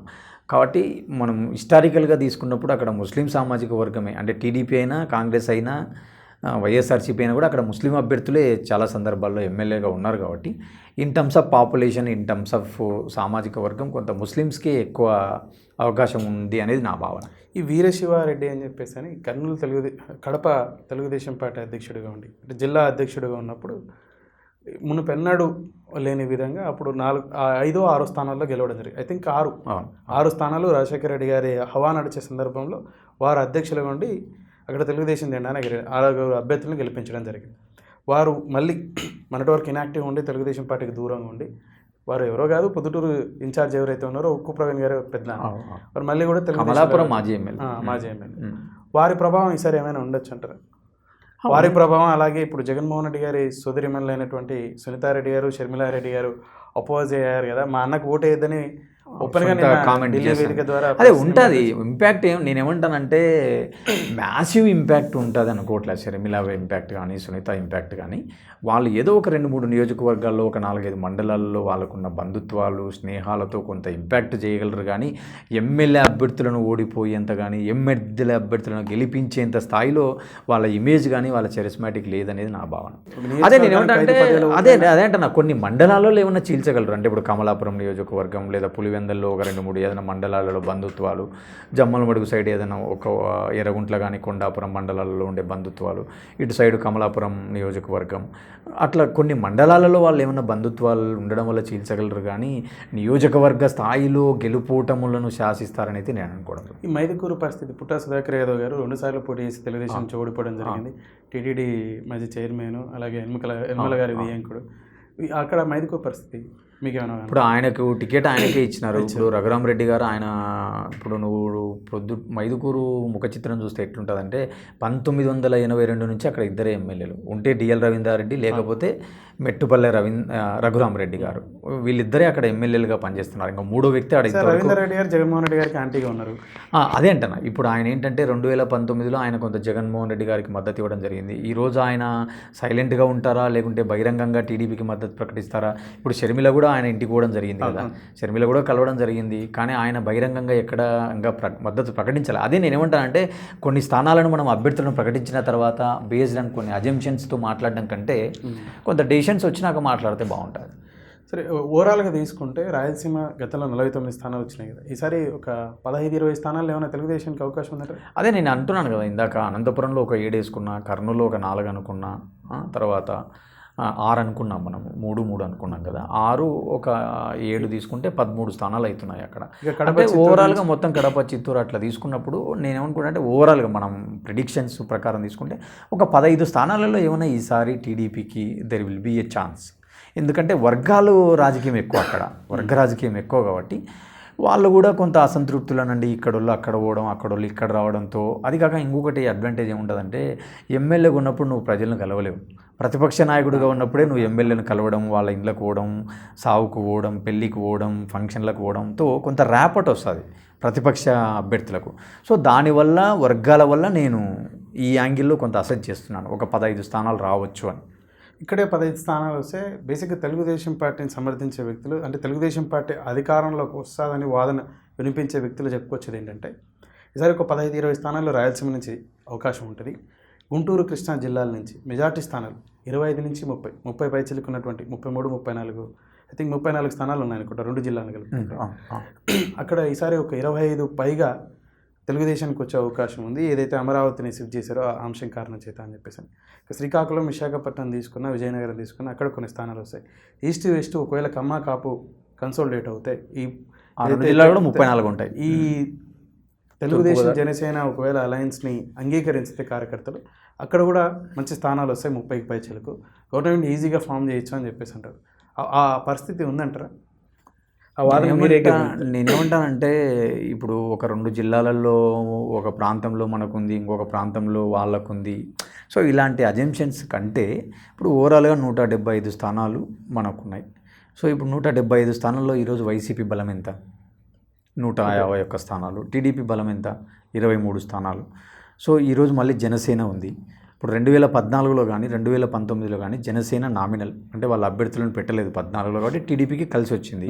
2019లో సొంతంగా పోటీ చేసినారు కాబట్టి ఓటు వాళ్ళు ఎంతో కొంత చీల్చినారు. అది ఇండైరెక్ట్లీ ఆర్ డైరెక్ట్లీ ప్రధాన ప్రతిపక్షం ఆ రోజు టీడీపీకి కొంత నష్టం చేకూరింది. మళ్ళీ ఈరోజు వాళ్ళు కలుస్తున్నారు. అంటే వీళ్ళకు 41+7 వీళ్ళకు 48 ఉంది, వీళ్ళకి 51% ఉంది. అంటే డిఫరెన్స్ ఎంత ఉంది అంటే 4% డిఫరెన్స్ ఉంది, మ్యాక్సిమం 3 to 4%. దాంతోపాటు వీళ్ళు ఏమనుకుంటున్నారు, ప్రజా వ్యతిరేక ఓటు మాకు కన్సాలిడేట్ అవుతుంది అనుకుంటున్నారు వీళ్ళు. అలా అనుకోవడం వల్ల మాకు గెలుపు అవకాశాలు ఎక్కువ ఉన్నాయనేది వీళ్ళ వ్యూహం. వేరే అధికార పార్టీ ఏం ఆలోచిస్తుంది, లక్షల కోట్ల రూపాయలు మేము డీబీటీలలో ఇచ్చినాం, 32 లక్షల మందికి ఇల్లులు ఇచ్చినాం, 69 లక్షల మందికి పింఛన్లు ఇచ్చినాం, 32 లక్షల మందికి ఇల్లు ఇచ్చారు, నిజమా? హౌసింగ్ పట్టాలు ఇచ్చారు అంటున్నారు కదా. ఇప్పుడు లెక్కలు కనపడుతున్నాయి కదా. పక్కన పెట్టండి, గ్రౌండ్లో నిజంగా అన్నీ అంటారా? అంటే నేనేమంటానంటే ఇప్పుడు నేనేం చెప్తానంటే ఇప్పుడు ఆ ప్రభుత్వంలో లెక్కలైనా ఈ ప్రభుత్వంలో లెక్కలైనా మనం ప్రభుత్వం చెప్పిన డేటానే తీసుకోవాలా. ఇప్పుడు మనం పోయి గ్రౌండ్లో ఇంటింటి చెక్ చేయం కదా, నీకు వచ్చిందా అని. అంటే నేను ప్రభుత్వం జారీ చేసిన ప్రకటనలు చెప్తాను నేను నీకు. అంటే మనం బడ్జెట్ వచ్చిన లెక్కలు చూస్తాం తప్ప వాళ్ళు యాక్చువల్గా ఎంత ఖర్చు పెట్టినారు, ఎంత పోయినారు అనేది అది మళ్ళీ ఆడిట్లో మనకు తెలుస్తుంది. నేనేమంటే ప్రభుత్వం ఇచ్చే ప్రకటనల ద్వారా మనకు వచ్చేటువంటి సమాచారం తీసుకుంటే వాళ్ళు ఇన్ని లక్షల కోట్లు, ఇన్ని వేల కోట్లు మేము ఇచ్చినాము, ఖచ్చితంగా సంక్షేమం చేసినాము, ప్రజలు మా వైపే ఉన్నారని అధికార పార్టీ చెప్తుంది. సరే, పీపుల్ విల్ డిసైడ్ కదా. ఇప్పుడు మనం ప్రజా తీర్పు నేను చెప్పలేను, నువ్వు చెప్పలేము, అదేం జాతకం కాదు, జ్యోతిష్యం కాదు. అది మనం ఖచ్చితంగా వీళ్ళకే ఇంత వచ్చేస్తున్నాయి, వీళ్ళే గెలవబోతున్నారని చెప్పలేం. ఆ రోజు 2014లో కూడా జగన్మోహన్ రెడ్డి గారే సీఎం అవుతారని చెప్పి అందరూ అనుకున్నారు. కానీ ఫలితాలు చూసి ఏమైపోయినాయి, వాళ్ళకు వచ్చిన ఓటు పర్సెంటేజ్లో ఒక 2% ఓట్ పర్సెంట్ డిఫరెన్స్ ఉన్నా కూడా కానీ వాళ్ళకు స్థానాలలో చాలా డిఫరెన్స్ వచ్చింది కదా. వాళ్ళకు దాదాపుగా 112, 113 వస్తే వీళ్ళకు కేవలం 67. అమరావతి ఇంపాక్ట్ చూపించి గుంటూరు కృష్ణా జిల్లాలలో వైఎస్ఆర్సీపీకి ఏమైనా నెగిటివ్ అయ్యే అవకాశం ఉంది, స్థానాలు కోల్పోయే అవకాశం ఉంది ఉంటే ఏ మేరకు? అంటే గుంటూరు జిల్లాలలో ఏంటంటే కొంత ఎమోషన్ ఉండొచ్చు వాళ్ళకు. అంటే మా ప్రాంత అభివృద్ధి, మా ప్రాంత రాజధానిని కూల్ చేసినారు, మా ప్రాంతాన్ని దూరం చేసినారు అని ఒకవేళ ఫీల్ అయితే ఖచ్చితంగా ఎంతో కొంత ఇంపాక్ట్ ఉంటుంది. కాకపోతే వీళ్ళు ఏమనుకుంటున్నారు, మాకు అన్ని ప్రాంతాలు ముఖ్యము, మేము అన్ని ప్రాంతాలను సమానంగా చూస్తాము, ఒక ప్రాంతాన్ని అభివృద్ధి చేస్తే మిగతా ప్రాంతాలలో వేర్పాటువాద ఉద్యమాలు వస్తాయి. దయచేసి ఆ పార్టీ వాదన కాకుండా మీ పర్సెప్షన్స్లో ఇప్పుడు అమరావతి ఏదైతే తరలింపు ఉందో ఎగ్జిక్యూటివ్ క్యాపిటల్ని తీసుకెళ్ళి వైజాగ్లో పెట్టడం కారణం చేత గుంటూరు కృష్ణాకి సంబంధించిన జిల్లాకు సంబంధించిన ఓటర్లు తెలుగుదేశం వైపు మొగ్గు చూపే అవకాశం ఉంది, అక్కడ మెజార్టీ స్థానాలు తెలుగుదేశంకి వచ్చే అవకాశం ఉంది. నేనేమనుకుంటున్నానంటే 2019 రాజకీయాలని చాలా క్లోజ్గా అదే చెప్తాను. నేనేమంటాను అంటే ఇప్పుడు సామాన్యులకు సచివాలయంతో రాజధానితో పని ఉంటుందా? మేక్ ఇట్ గ్రౌండ్ లెవెల్ ఆలోచిద్దాం మనం. అంటే ఇప్పుడు అడ్మినిస్ట్రేటివ్ క్యాపిటల్కు రోజు సామాన్యుడు పోడు, ఒక మధ్యతరగతి వాడు పోడు. కాకపోతే ఏంటంటే ఒక ఎమోషన్, రాజధాని ప్రాంతం మా ప్రాంతంలో ఉంది, ఒక నగరం మా ప్రాంతంలో ఉందని ఎవరైతే ఎమోషన్ తీసుకుంటారో అలాంటి వాళ్ళు ఖచ్చితంగా ఎంతో కొంత డిసప్పాయింట్ అవుతారు, కొంత వ్యతిరేకంగా ఉంటారు. కానీ సమాజంలోని మిగతా వర్గాలు కూడా ఉంటాయి కదా, మైనారిటీలనండి, దళితులనండి, బీసీ ఎస్సీ సామాజిక వర్గాలనండి, తక్కువ ఆదాయం ఉన్న వర్గాలనండి, ఇలాంటి వాళ్ళల్లో ఏమనుకుంటారు, ఇప్పుడు మాకు ఈ 5 ఏళ్లలో ఏం చేసినాడు, ఏం చెప్పినాడు, ఏం చేసినాడు అనే ప్రాతిపదికన కూడా ఓటింగ్ జరుగుతుంది తప్ప ఒక అమరావతి రాజధాని పక్కకు పోయింది అనే దాన్ని బట్టి ఓటింగ్ జరగదు కదా. ఓటింగ్ జరగడానికి పారామీటర్స్ చాలా ఉంటాయి. అంటే ఇప్పుడు ఒక వ్యక్తి గెలవడానికి కానీ ఒక వ్యక్తి ఓడడానికి ఇప్పుడు సామెత ఉంది కదా, కర్ణుని సావుకు 100 కారణాలని చెప్పి కేవలం ఒక అమరావతి కారణంగా ఓటింగ్ జరగదు అనేది నా భావన. ఇక చివరిగా జగన్మోహన్ రెడ్డి బలాలు బలహీనతలు అంటే ఏం చెప్తారు? జగన్మోహన్ రెడ్డి ఈ 5 సంవత్సరాలలో వారు ప్రజలకు చేసిన మంచి ఏంది అంటే ఏంటంటే బలాలు ఏంటి జగన్మోహన్ రెడ్డి అనుకుంటే నేను అనుకుంటే సంక్షేమమే తన బలం. ఇంకోటి ఏంటంటే మేనిఫెస్టో ఏదైతే చెప్పాడో నాకు 97% నేను మేనిఫెస్టో ఇచ్చినాను, నవరత్నాలు ప్రోగ్రాం అమలు చేసినాను, నేను ఖచ్చితంగా పేదవాళ్ళ మనసులు దగ్గరైనాను, విద్యకు పెద్దపీట వేసినాను, ఆరోగ్యానికి పెద్దపీట వేసినాను అనేటువంటివి వాళ్ళ బలాలు. ఇంకొకటి ఏంటంటే 100 కోట్లు కూడా ఖజానాలో లేవని చెప్పి పెద్ద పెద్ద అక్షరాలతో ఇవే పత్రికల్లో రాసినారు కదా. కానీ ఈరోజు దాదాపుగా 4.5 సంవత్సరాలలో 2 లక్షల బడ్జెట్ సగటున 8 లక్షల బడ్జెట్ను ఖర్చు పెట్టడం జరిగింది కదా. ఆ లెక్కలు కూడా ఈరోజు చెప్తున్నారు కదా, డీబీటీ రూపంలో ఎక్కడ పోయిందో చెప్తున్నారు, ఉద్యోగుల వేతనాల రూపంలో ఎంతనో చెప్తున్నారు, కార్పొరేషన్ల రూపంలో ఎట్లా ఖర్చు పెట్టినామో చెప్తున్నారు. కాబట్టి సో ఇవన్నీ వాళ్ళ బలాలుగా చూడొచ్చు మనం. ఒకవేళ కాసేపు బలహీనతలు కూడా చర్చిద్దాం. బలహీనతలు అనుకున్నప్పుడు ఏమనుకుంటాం, ఉద్యోగులకు సిపిఎస్ అనేటువంటి ఒక హామీ ఇచ్చినాడు, దాన్ని ఈరోజు జీపీఎస్గా మారుస్తున్నాడు. కొందరిని ఇంకా రెగ్యులరైజ్ చేస్తామని చెప్పి జీవోలు ఇచ్చినారు, కానీ ఇంకా కొంత వాస్తవ రూపం దాల్చలేదు. ఇంకొకటి ఏంటంటే అమరావతి అక్కడ ఉన్నటువంటి కొన్ని వర్గాలు కొంత భూములు ఇచ్చినటువంటి వాళ్ళు కొంత అసంతృప్తిలో ఉన్నారు. ఇవల్ల ఆయనకు కొంత వ్యతిరేకతలు, కొంత బలహీనతలుగా మనం చూడాలి. ఈ జాబ్ క్యాలెండర్ బేసిక్గా తెలంగాణ రాష్ట్ర సాధనకు కానీ, తర్వాత కేసీఆర్ 2 సార్లు ముఖ్యమంత్రి కావడానికి, తర్వాత కేసీఆర్ గద్దె దిగడానికి నిరుద్యోగ యువత పెద్ద ఎత్తున కారణం అని చెప్పేసి, ఇక్కడ జగన్మోహన్ రెడ్డి గారు జాబ్ క్యాలెండర్ అని చెప్పేసి, మెగా డిఎస్ అని చెప్పేసి, చాలా వరకు ప్రభుత్వ విద్యాలయాలు భర్తీ చేయొచ్చు అని చెప్పేసి ప్రతిపక్ష నాయకుడిగా పాదయాత్ర చేసే సందర్భంలో చెప్పుకోవడం. అది రేపు పొద్దున పెద్ద ఇంపాక్ట్ అయ్యి నెగిటివ్ అయ్యే అవకాశం ఉందని చెప్పేసి అన్నట్టు వాదన. దీని మీద మీ అభిప్రాయం? నేనేమంటానంటే ఇప్పుడు ఈరోజు ప్రభుత్వ నిరుద్యోగ యువత అంత అసంతృప్తితో ఉందంటారా జగన్మోహన్ రెడ్డి గారి మీద, వారి ప్రభుత్వం మీద? ఖచ్చితంగా. ఏంటంటే అసలు యువకులు ప్రభుత్వాల మీద నిరుద్యోగం నాకు ఉద్యోగం ఇవ్వడం లేదా అనేటువంటి స్థాయి దాటిపోయినారు యువకులు. ఎందుకు ఈ మాట అనాల్సి వస్తుందంటే పబ్లిక్ సెక్టర్లో జాబులు చాలా తక్కువ ఉంటాయి, ఎప్పుడైనా జాబులు ప్రైవేట్ సెక్టర్లో ఎక్కువ ఉంటాయి. సో ఈరోజు ప్రైవేట్ సెక్టర్ అంటే ఏమవుతుంది మనకు, మేజర్గా సర్వీస్ సెక్టర్ అవుతుంది. ఈరోజు ఎంత కాదనుకున్నా విడిపోయిన తర్వాత మనం హైదరాబాద్ నుంచి బయటకు పోవడం వల్ల ఖచ్చితంగా మనకు అక్కడ ఐటీ సెక్టర్ కానీ సర్వీస్ సెక్టర్ ఎంతో కొంత డౌన్లో ఉంది. మనకు అక్కడ ఏ రంగాలు ఉన్నాయి, ఆక్వా రంగము, హెల్త్ సెక్టరు, రియాలిటీ, ఈ తర్వాత వ్యవసాయ రంగము, ఇవన్నీ అక్కడ మనకు గ్రోత్గా కనపడుతున్నాయి, ఆక్వా రంగం ఇవన్నీ. కానీ ఐటీ సెక్టర్ కానీ ప్రైవేట్ సెక్టర్ కానీ మ్యానుఫ్యాక్చరింగ్ కానీ కొంత నమోదు తక్కువ ఉంది. ఈరోజు యువత ఏం ఆలోచిస్తున్నారు? యువత ఇప్పుడు నేనేమంటానంటే యువత పూర్తిగా ప్రభుత్వాల మీద డిపెండ్ అయ్యి ఈ ప్రభుత్వాలు మాకు విద్యనిస్తే చాలనుకుంటున్నారు తప్ప మొత్తం యువత కాదు. అంటే పోటీ పరీక్షలకు సన్నిధమైనటువంటి ఒక పర్సెంటేజ్ యువత ఉంది కదా. అదే అంటనా, అదే గవర్నమెంట్ ఉద్యోగాల మీద డిపెండ్ అయ్యేటువంటి వాళ్ళ శాతం కానీ ప్రభుత్వ ఉద్యోగమే జీవిత లక్ష్యంగా పెట్టుకునేటువంటి వాళ్ళ శాతం చాలా తక్కువ అంటున్నాను నేను. ఎందుకంటే ఈరోజు సమాజం ఎవాల్వ్ అవుతుంది, సమాజంలో మార్పులు వస్తున్నాయి. ఆ యువత సంఖ్య తక్కువ ఉన్నప్పటికీ ఆ యువత ద్వారా ఎఫెక్ట్ అవుతున్నటువంటి కుటుంబాలు చాలా ఉన్నాయి. వారిని తీసుకుంటే దాదాపు 5 కోట్ల జనాభాలో, ఆంధ్రప్రదేశ్ 5 కోట్ల జనాభాలో వారి దాదాపు ఒక 30 లక్షల 40 లక్షల ఓట్లు ఉంటారని చెప్పేసి, అంటే వారి కుటుంబ సభ్యుల్ని. అలాంటప్పుడు ఏమొస్తుంది, కంపారిజన్ వస్తుంది కదా. ఇప్పుడు గత ప్రభుత్వం ఏం జాబులు ఇచ్చింది, ఈ వాళ్ళేం పెద్ద డిఎస్సీలు ఇచ్చినారు, వాళ్ళేం పోలీస్ రిక్రూట్మెంట్లు ఇచ్చినారు, ఇలాంటి చర్చ జరుగుతుంది. 1956లో ఉమ్మడి ఆంధ్రప్రదేశ్ ఏర్పడితే నాటి నుంచి నేటి వరకు ముఖ్యమంత్రులుగా చేసినటువంటి ప్రతి వ్యక్తి 5 సంవత్సరాల పరిపాలనలో ఒక్కసారైనా డిఎస్సీ నోటిఫికేషన్ చేయడం జరిగింది. ఒక్క కేసీఆర్ గారు ఇక్కడ 10 సంవత్సరాల నుండి డిఎస్సీ విషయంలో నిర్లక్ష్యం వహించాడు తెలంగాణ రాష్ట్ర ముఖ్యమంత్రిగా ఉండి.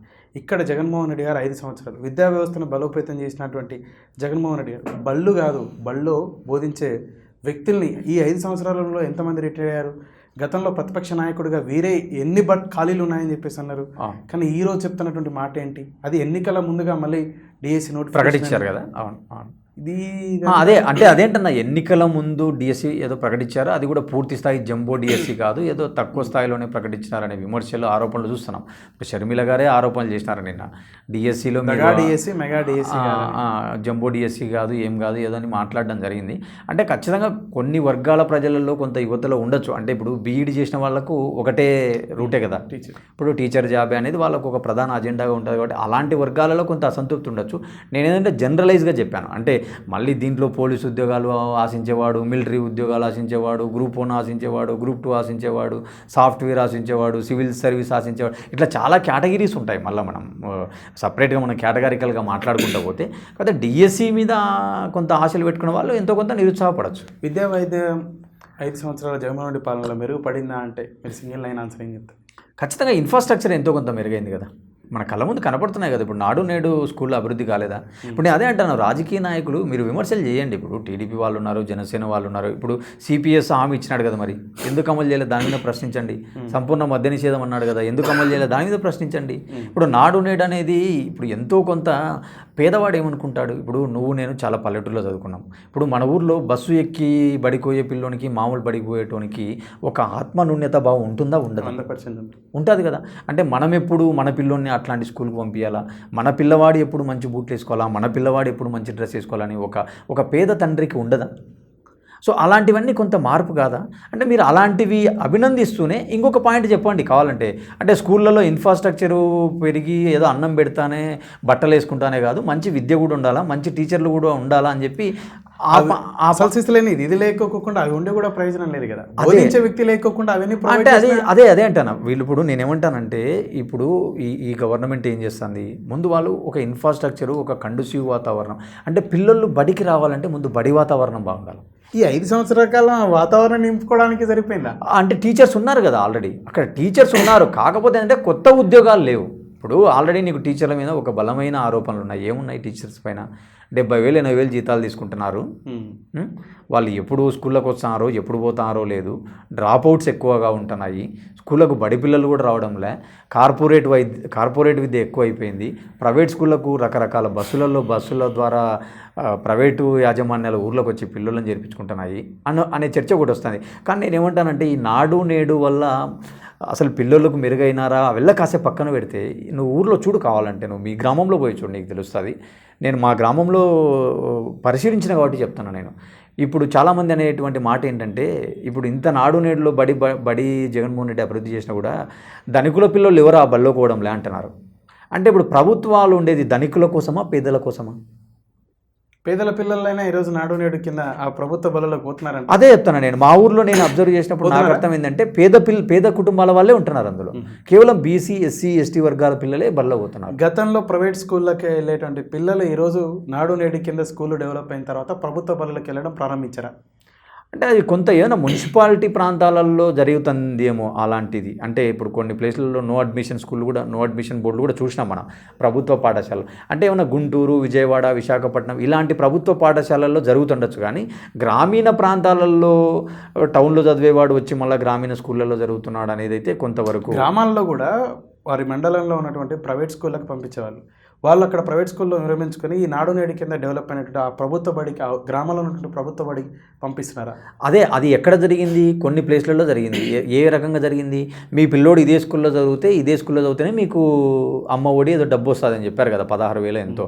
అలాంటి వాళ్ళు కొంత డబ్బు కోసము, లేదంటే మన పిల్లోడుకి ఈ బల్లోనే చేర్పిస్తే స్కూల్లో యూనిఫామ్ వస్తుంది, డబ్బు వస్తుంది అనేటువంటి వాళ్ళు కొంత ఎన్నిక వచ్చిన మాట వాస్తవం.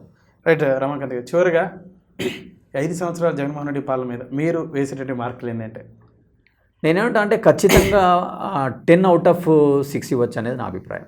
సింగిల్ లైన్లో చంద్రబాబు నాయుడు గారు 40 సంవత్సరాల పైచిలకు రాజకీయంలో 30 సంవత్సరాలు తెలుగుదేశం పార్టీ నడిపించినటువంటి రథసారథిగా మరి ఏ జెండాను కూడా తన భుజాన మీద ఇట్లా పెట్టుకోలే. అంటే అలయన్స్తో ఉండి ఇట్లా చేయగలిపించిండొచ్చు, కానీ ఇంకొక జెండాని ఇచ్చేయలే. జాతీయ పార్టీల జెండాలని ఈ భారతదేశాన్ని నడిపించినటువంటి కషాయం జెండాని కానీ, కాంగ్రెస్ జెండాని కానీ, కాంగ్రెస్ జెండాని కూడా ఇట్లా పట్టలే. ఒక తెలుగుదేశం కాంగ్రెస్ పార్టీలో ఉండిన నాడు కూడా పెద్దగా జెండాని ఇచ్చేయలే. నిన్న ఒక్క ఎమ్మెల్యే స్థానాన్ని మాత్రమే పార్టీ పెట్టిన 10 సంవత్సరాలలో గెలిచినటువంటి జనసేన జెండాని వారి భుజానం వేయడం జరిగింది. ఎలా చూస్తారు? అదే నేను మొదటి నుంచి చెప్తాను, చాలా చర్చల్లో చెప్పిన, నేను చాలా టీవీ ఛానల్స్లో కూడా ఈ మాట చెప్పిన. పవన్ కళ్యాణ్ పైన చంద్రబాబు నాయుడు ఏ రోజు కూడా ఒక్క మాట మాట్లాడలే. ఎందుకు మాట్లాడలే? ఆ రోజు 2014లో పవన్ ఇచ్చిన పిలుపు మేరకు వాళ్ళకు కొంత అడ్వాంటేజ్ జరిగింది. ఆ రోజు 2014లో రాష్ట్రం విడిపోయింది. ఆ రోజు కొంత చంద్రబాబు నాయుడు గారికి గతంలో ఉన్నటువంటి కొంత ట్రాక్ రికార్డ్ ఉంది కదా ఆయనకు.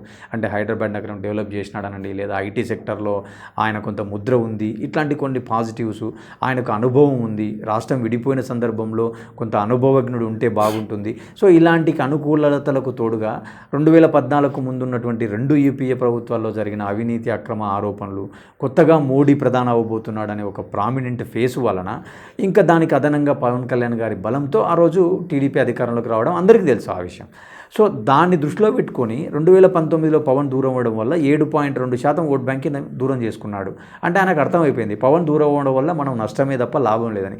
అందుకే ఆయన ఏం చేసినాడు, తిరిగి మళ్ళీ పవన్ను కలుపుకోవడం, పవన్ దగ్గర చేసుకోవడం జరిగింది. అందువల్ల ఆయన పవన్ కళ్యాణ్ ఏ రోజు ఒక మాట అనలే. ఈరోజు పవన్ కళ్యాణ్ జెండా మోయడానికి ప్రధాన కారణం ఏంటంటే, ఖచ్చితంగా పవన్ కళ్యాణ్ గారి ఇంపాక్టు కాపు సామాజిక వర్గం పైన కానీ, లేదా తూర్పు పశ్చిమ గోదావరి, కృష్ణా, గుంటూరు జిల్లాలలో ప్రభావం ఉంటుంది అనేటువంటిది ఆయన గ్రహించాడు. కాబట్టి ఈరోజు పవన్ను మోస్తున్నాడు.